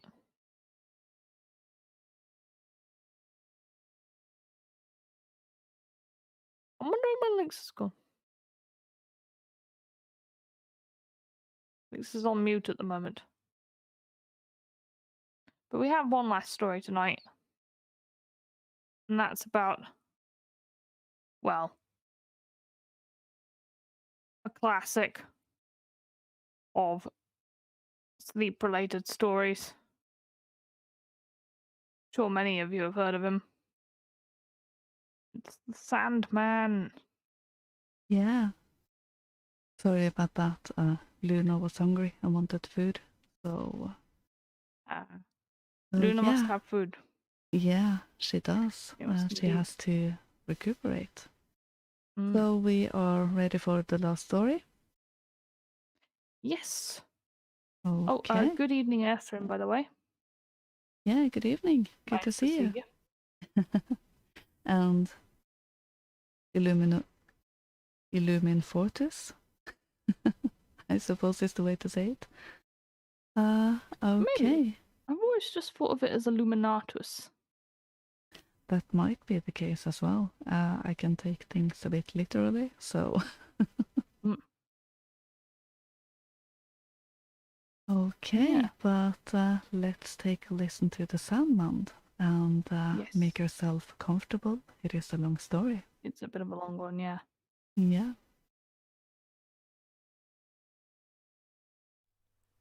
The Sandman. E.T.A. Hoffman. Nathaniel to Lothair. Certainly you must all be uneasy that I have not written for so long. So very long. My mother, I am sure, is angry. And Clara will believe that I am passing my time in dissipation, entirely forgetful of her fair angelic image that is so deeply imprinted upon my heart. Such, however, is not the case. Daily and hourly I think of you all, and the dear form of my lovely Clara passes before me in my dreams, smiling upon me with her bright eyes as she did when I was among you. But how can I write to you in the distracted mood which has been disturbing my every thought? A horrible thing has crossed my path. Dark forebodings of a cruel, threatening fate tower over me like dark clouds which no friendly sunbeam can penetrate. I will now tell you what has occurred. I must do so. That I plainly see. The mere thought of it sets me laughing like a madman. Ah, my dear Lothair, how shall I begin?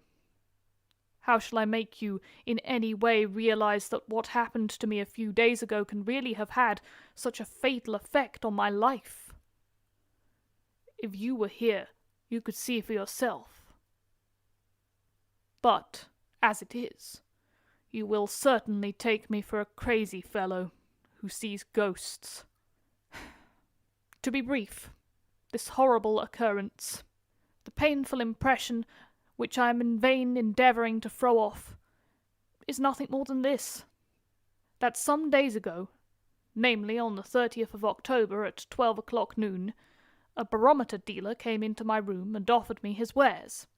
I bought nothing, and threatened to throw him downstairs, upon which he took himself off of his own accord. Only circumstances of the most peculiar kind, you will suspect, and exerting the greatest influence over my life, can have given any import to this occurrence. Moreover, the person of that unlucky dealer must have had an evil effect upon me. So it was, indeed. I must use every endeavour to collect myself, and patiently and quietly tell you so much of my early youth as will bring the picture plainly and clearly before your eyes. As I am about to begin, I fancy that I hear you laughing, and Clara exclaiming, "Childish stories, indeed!" Laugh at me, I beg of you. Laugh with all your heart. But, oh God, my hair stands on end, and it is in mad despair that I seem to be inviting your laughter, as Franz Moore did Daniels in Schiller's play. But to my story. Excepting at dinner time, I and my brothers and sisters used to see my father very little during the day. He was, perhaps, busily engaged at his ordinary profession. After supper, which was served according to the old custom at 7 o'clock, we all went with my mother into my father's study, and seated ourselves at the round table where he would smoke and drink with his large glass of beer. Often he told us wonderful stories, and grew so warm over them that his pipe continually went out, whereupon I had to light it again with a burning spill, which I thought great sport. Often, too, he would give us picture books, and sit in his armchair silent and thoughtful, puffing out such thick clouds of smoke that we all seemed to be swimming in the clouds. On such evenings as these my mother was very melancholy, and immediately the clock struck 9 she would say, "Now, children, to bed, to bed. The Sandman's coming, I can see." And indeed, on each occasion I used to hear something, with a heavy, slow step, come thudding up the stairs. That, I thought, must be the Sandman. Once, when the dull noise of the footsteps was particularly terrifying, I asked my mother as she bore us away, "Mamma, who is this naughty Sandman, who always drives us away from Papa? What does he look like?" "There is no Sandman, dear child," replied my mother. "When I say the Sandman's coming, I only mean that you're sleepy and can't keep your eyes open, just as if someone had sprinkled sand into them." This answer of my mother's did not satisfy me. Nay, the thought soon ripened in my childish mind that she only denied the Sandman's existence to prevent our being terrified of him. Certainly I always heard him coming up the stairs. Most curious to know more of this Sandman and his particular connection with children, I at last asked the old woman who looked after my youngest sister what sort of a man he was. "Natty," said she, "don't you know that yet? He is a wicked man, who comes to children when they won't go to bed, and throws a handful of sand into their eyes so they start bleeding from out their heads.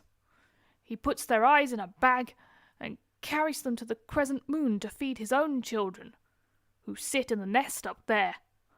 They have crooked beaks like owls, so they can pick the eyes out of naughty human children.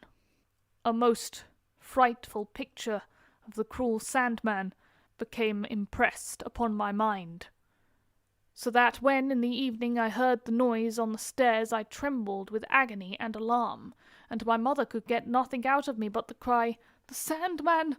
The Sandman!" stuttered forth through my tears. I then ran into the bedroom, where the frightful apparition of the Sandman terrified me during the whole night. I had already grown old enough to realize that the nurse's tale about him and the nest of children in the crescent moon could not be quite true. But nevertheless this Sandman remained a fearful spectre, and I was seized with the utmost horror when I heard him once not only come up the stairs, but violently force my father's door open and go in. Sometimes he stayed away for a long period, but after that his visits came in close succession. This lasted for years. But I could not accustom myself to the terrible goblin. The image of the dreadful Sandman did not become any fainter.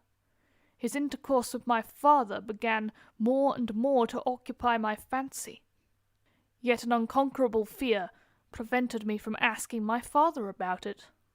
But if I myself, could penetrate the mystery and behold the wondrous Sandman, that was the wish which grew upon me with the years. The Sandman had introduced me to thoughts of the marvels and wonders which so readily gain a hold on a child's mind.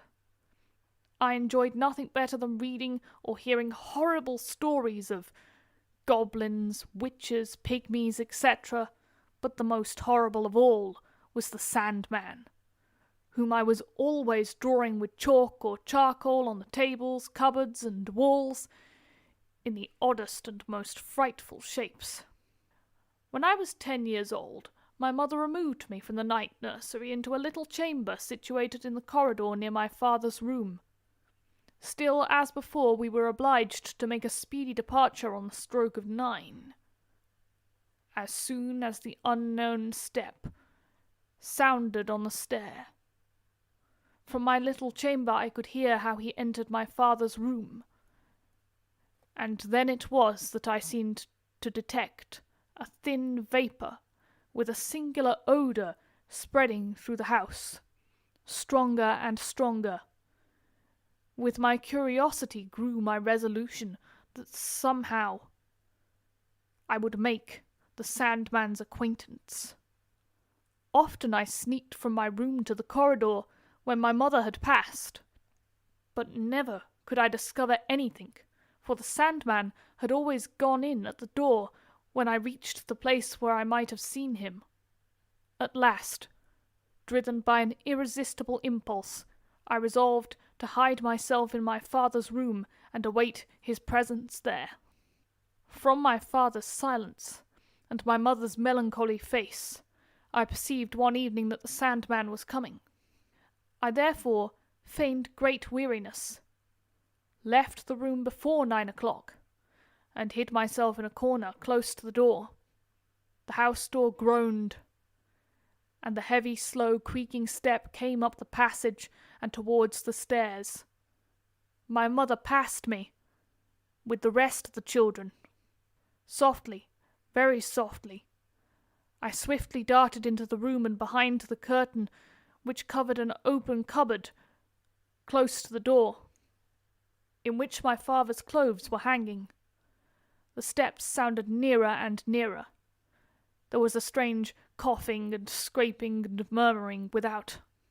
My heart trembled with anxious anticipation. A sharp step, close, very close to the door. The quick snap of the latch, and the door opened with a rattling noise. Screwing up my courage to the utmost, I cautiously peeped out. The Sandman was standing before my father, in the middle of the room. The light of the candles shone full upon his face. The Sandman, the fearful Sandman, was the old advocate Coppelius, who had often dined with us. But the most hideous form could not have inspired me with deeper horror than this very Coppelius. Imagine a large, broad-shouldered man with a head disproportionately big, a face the colour of yellow ochre, a pair of bushy grey eyebrows from beneath which a pair of green cat's eyes sparkled with the most penetrating lustre, and with a large nose curved over his upper lip. His wry mouth was often twisted into a malicious laugh, when a couple of dark red spots appeared on his cheeks, and a strange hissing sound was heard through his gritted teeth. Coppelius always appeared in an ashen grey coat, cut in old-fashioned style, with waistcoat and breeches of the same colour, while his stockings were black, and his shoes were adorned with agate buckles. His little peruca scarcely reached down farther than the crown of his head. His curls stood high above his large red ears, and a broad hair bag projected stiffly from his neck, so that the silver clasp which fastened his folded cravat might be plainly seen. But most disgusting to us children were his coarse, brown, hairy fists. Indeed, we did not like to eat anything he had touched with them. This he had noticed, and it was his delight, under some pretext or other, to touch a piece of cake, or some other nice thing that our mother might quietly have put on our plates, just for the pleasure of seeing us turn away with tears in our eyes, in disgust and abhorrence, no longer able to enjoy the treat intended for us. He acted in the same manner on holidays, when my father gave us a little glass of sweet wine. Then he would swiftly put his hand over it, or perhaps even raise the glass to his blue lips, laughing most devilishly, and we could only express our indignation by silent sobs. He always called us little beasts. We dared not utter a sound when he was present, and we heartily cursed the ugly, unkind man who deliberately marred our slightest pleasures. My mother seemed to hate the repulsive Coppelius as much as we did, since as soon as he showed himself, her liveliness, her open and cheerful nature were changed for gloomy solemnity. My father behaved towards him as though he were a superior being, whose bad manners were to be tolerated, and who was to be kept in good humour at any cost. He need only give the slightest hint, and favourite dishes were cooked, the choicest wines served. When I now saw this Coppelius, the frightful and terrific thought took possession of my soul that indeed no one but he could be the Sandman. But the Sandman was no longer the bogey of a nurse's tale who provided the owl's nest in the crescent moon with the children's eyes. No, he was a hideous, spectral monster who brought with him grief, misery, and destruction, temporal and eternal, wherever he appeared. I was riveted to the spot, as if enchanted. At the risk of being discovered, and, as I plainly foresaw, being severely punished, I remained with my head peeping through the curtain. My father received Coppelius with solemnity. "Now to our work!" cried the latter, in a harsh, grating voice, as he flung off his coat. My father silently and gloomily drew off his dressing-gown, and both attired themselves in long black frocks. Whence they took these I did not see. My father opened the door of what I had always thought to be a cupboard, but I now saw that it was no cupboard, but rather a black cavity, in which there was a little fireplace. Coppelius went to it, and a blue flame began to crackle up on the hearth. All sorts of strange utensils lay around. Heavens! as my old father stooped down to the fire, he looked quite another man. Some convulsive pain seemed to have distorted his mild features into a repulsive, diabolical countenance. He looked like Coppelius, whom I saw brandishing red-hot tongs, which he used to take glowing masses out of the thick smoke, which objects he afterwards hammered. I seemed to catch a glimpse of human faces, laying around without any eyes, but with deep holes instead. "Eyes! Here, eyes!" roared Coppelius tonelessly. Overcome by the wildest terror, I shrieked out and fell from my hiding-place upon the floor. Coppelius seized me and, baring his teeth, bleated out, "Ah, little wretch! Little wretch!" Then he dragged me up and flung me upon the hearth, where the fire began to singe my hair.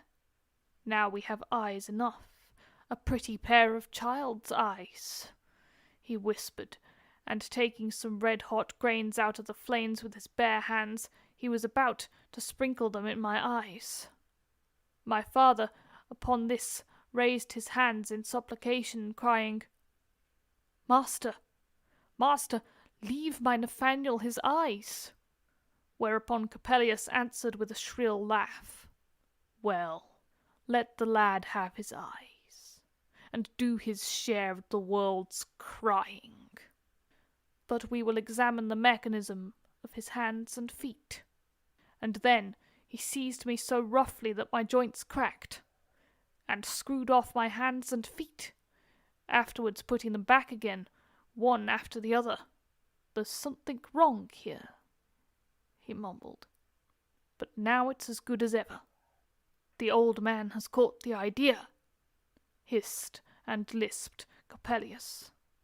But all around me became black.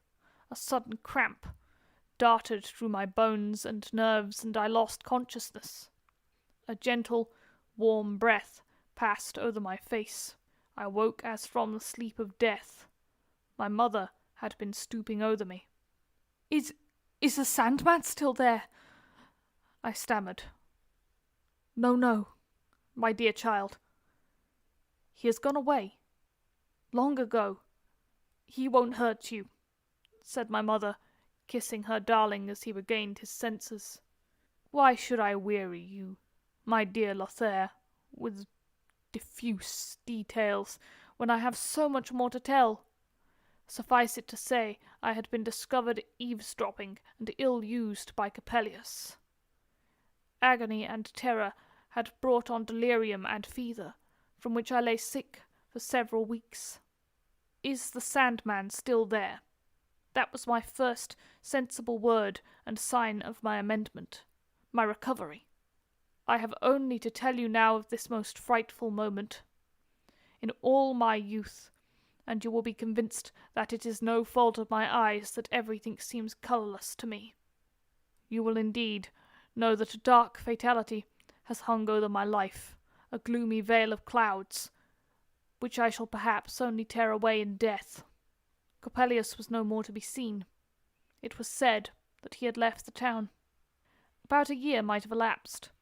We were sitting, as of old, at the round table. My father was very cheerful, and was entertaining us with stories about his travels in his youth, when, as the clock struck 9, we heard the house door groan on its hinges, and slow steps, heavy as lead, creaked through the passage and up the stairs. "That is Coppelius," said my mother, turning pale. "Yes, that is Coppelius," repeated my father, in a faint, broken voice. The tears started to my mother's eyes. "But father, she cried, "must it be so?" "He is coming for the last time, I promise you," was the only answer. "Only go now. Go with the children. Go. Go to bed. Good night." I felt as if I were turned to cold, heavy stone. My breath stopped. My mother caught me by the arm as I stood immovable. Come, Nathaniel. I allowed myself to be led and entered my chamber. Be quiet. Be quiet. Go to bed. Go to sleep, cried my mother after me, but tormented by restlessness, an inward anguish, perfectly indescribable. I could not close my eyes. The hateful, abominable Coppelius stood before me with fiery eyes and laughed maliciously at me. It was in vain that I endeavoured to get rid of his image.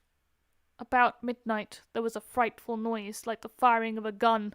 The whole house resounded. There was rattling and rustling by my door, and the house door was closed with a violent bang. "That is Coppelius!" I cried, springing out of bed in terror. Then there was a shriek, as of acute, inconsolable grief. I darted into my father's room. The door was open. A suffocating smoke rolled towards me, and the servant girl cried, "Ah, my master! My master!" On the floor of the smoking hearth lay my father, dead, with his face burned, blackened, and hideously distorted. My sisters were shrieking and moaning around him, and my mother had fainted. "Coppelius! Cursed devil! You have slain my father!" I cried, and lost my senses. When 2 days afterwards my father was laid in his coffin, his features were again as mild and gentle as they had been in his life. My soul was comforted by the thought that his contact with the satanic Coppelius could not have plunged him into eternal perdition. The explosion had wakened the neighbours. The occurrence had become common talk, and reached the ears of the magistracy, who wished to make Coppelius answerable. He had, however, vanished from the spot, without leaving a trace. If I tell you, my dear friend, that the barometer dealer was the accursed Coppelius himself, you will not blame me for regarding so unpropitious a phenomenon as the omen of some dire calamity. He was dressed differently, but the figure and features of Coppelius are too deeply imprinted in my mind for an error in this respect to be possible. Besides, Coppelius has not even altered his name. He describes himself, I am told, as a Piedmontese optician, and calls himself Giuseppe Coppola. I am determined to deal with him, and to avenge my father's death, be the issue what it may. Tell my mother nothing of the hideous monster's appearance. Remember me to my dear sweet Cara, to whom I will write in a calmer mood. Farewell.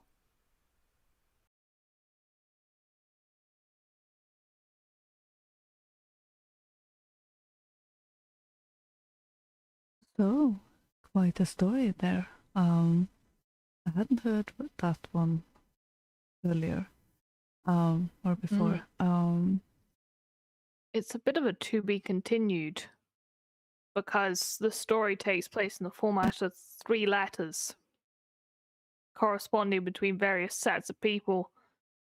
And yeah, maybe I will read the rest of it sometime, because it could be a good one for Halloween or Yeah. something like that.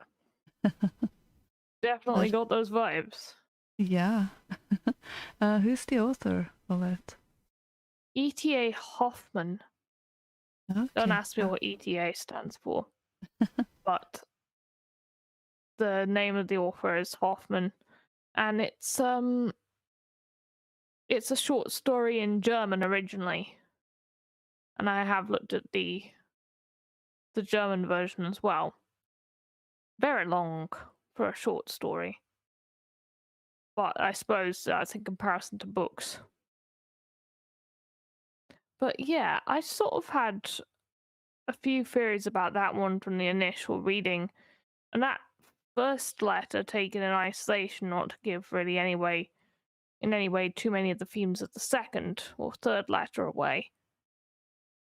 But it seemed an interesting take on how people develop deep subconscious fears in childhood. And they stay fears because even if you're scared of the Sandman, which you then grow up to rationally know cannot be true, that becomes a vessel for other anxieties that you have about things and takes on meanings outside the literal. And to me, Coppelius is an interesting figure. Many things that he could represent. Debt, I think, being one of them. You know, he comes and demands time and sacrifice from the father of this family. He takes from the children's plates. He is responsible eventually for the death of the father. That seems actually a lot like some sort of metaphor for debt, because the father is found bound to him in service and calls him master. And also the father seems to be working with this entity out of some sort of greed or desire for power.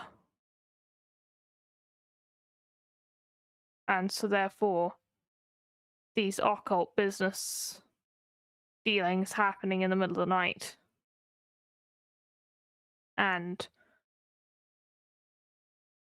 being reliant on taking the eyes of other people. You kind of wonder what they're trying to achieve, whether it has to do with gaining knowledge or something like that. It reminds me of blackmail.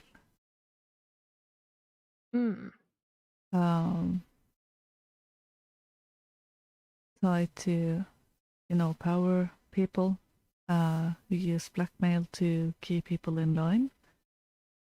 And the eyes with them sort of indicate, don't tell what you see. Yeah, because there are strong elements in that story of what you might call ritual abuse. Yeah. And I think certain things that may have happened to Nathaniel is, his eyes are not taken. He is left to see what is happening to him, but his hands and feet are removed and he's left immobilized. And then he says that he doesn't really want to talk anymore about what happened, so we might assume that more happened than that. Yeah. But it is an interesting one, certainly. Yeah, it's definitely got themes of powerful people being allowed to get away with whatever they like because the well-being of so many other people are, is enmeshed in them doing well. Mm-hmm. Which is certainly a theme that we've seen a lot in our own present day. Oh, definitely. That is quite a rabbit hole. Yes, a very, I think, a valid observation about Coppelius there in the comments. Yeah. Yeah. Yes, he does seem to fit that sort of archetype, doesn't he? Absolutely. Yeah. But I might continue with reading that one at some point because I think it is I did find an insightful quote about the nature of fears and how we let them get on top of us in the second letter. So definitely a lot more to explore with that one. Yeah, I would think so. Yeah. The story being told of the Sandman tossing sand in people's eyes if they don't go to sleep. that seems to have somewhat of an echo in Ole Lukkøya by H.C. Andersen. Yes. Because I'd come across that. he squirted sweet milk into the eyes of children. Not very much, just enough for them to stick together so they couldn't open their eyes. So maybe a bit more friendly version. The version I sort of grew up with that, or which seemed inspired, was from East Germany with a cartoon called Jon Blund. That's basically Jon nap, you could say. Take a nap. And he came in through the window of children and sprinkled some dust on them. I don't remember if it was for them to go to sleep or if it was to give them dreams. But it's the same theme. Yeah, and it seems to be quite common as an explanation for the sleep that turns up in your eyes. Mm-hmm. Which I suppose people would want to find some sort of explanation for that, or associate something with it. Oh, Yeah. Hello. Welcome, Nomi and Raffian. Yeah, welcome. Hi, Raffian. Yeah. But that is all we have for tonight. That was all of our stories. We hope you enjoyed. Yeah, you did get Dreams and Nightmares theme. Yeah, and you did get 2 long stories. So hopefully that was something to just sit back and relax to. Hopefully, yes. It's an interesting topic. We may well have to revisit it sometime. Yeah, May well have to. It might be one of look more those into we have to look closer at and see what else we might find.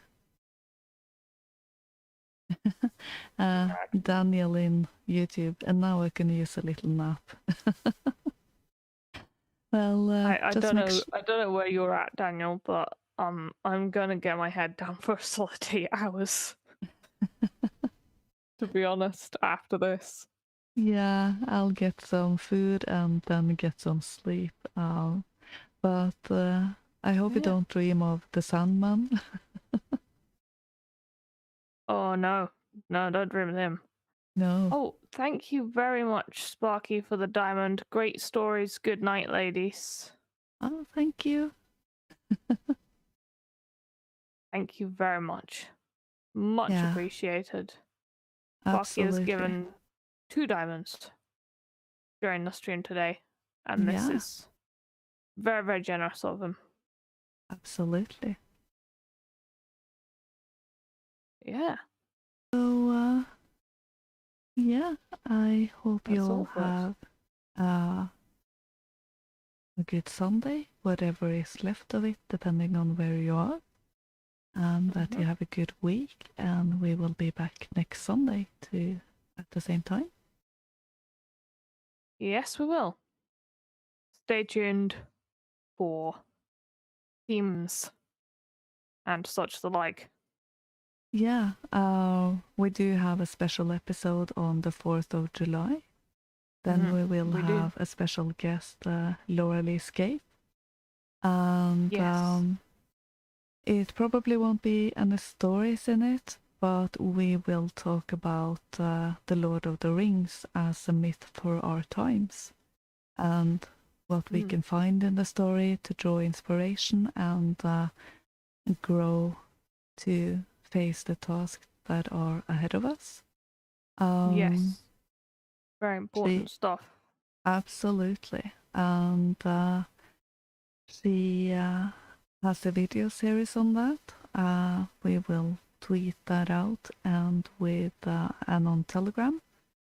So, Mm. for those who want to take a closer look at the symbols and themes in that story, it's definitely an interesting watch. It goes into the theme of Mm. evil, the hero's journey for the men, and the equivalent for women. It's not Yes, which finished. is not so much often talked about, so it's a very subject that's very much needing discussion, I think. Yes. Yeah, considering we're all women, yeah, I think the focus will be more on the feminine journey, but of course we will definitely talk about the hero's journey for men as well, so Mm-hmm. it should be something for everyone. Well, good night, everyone. Please do tune in on the 4th of July for that. And stay tuned to find out what's happening next week. Good night, Good night, everyone. JD and Ron, Mateus. Good night. Good night.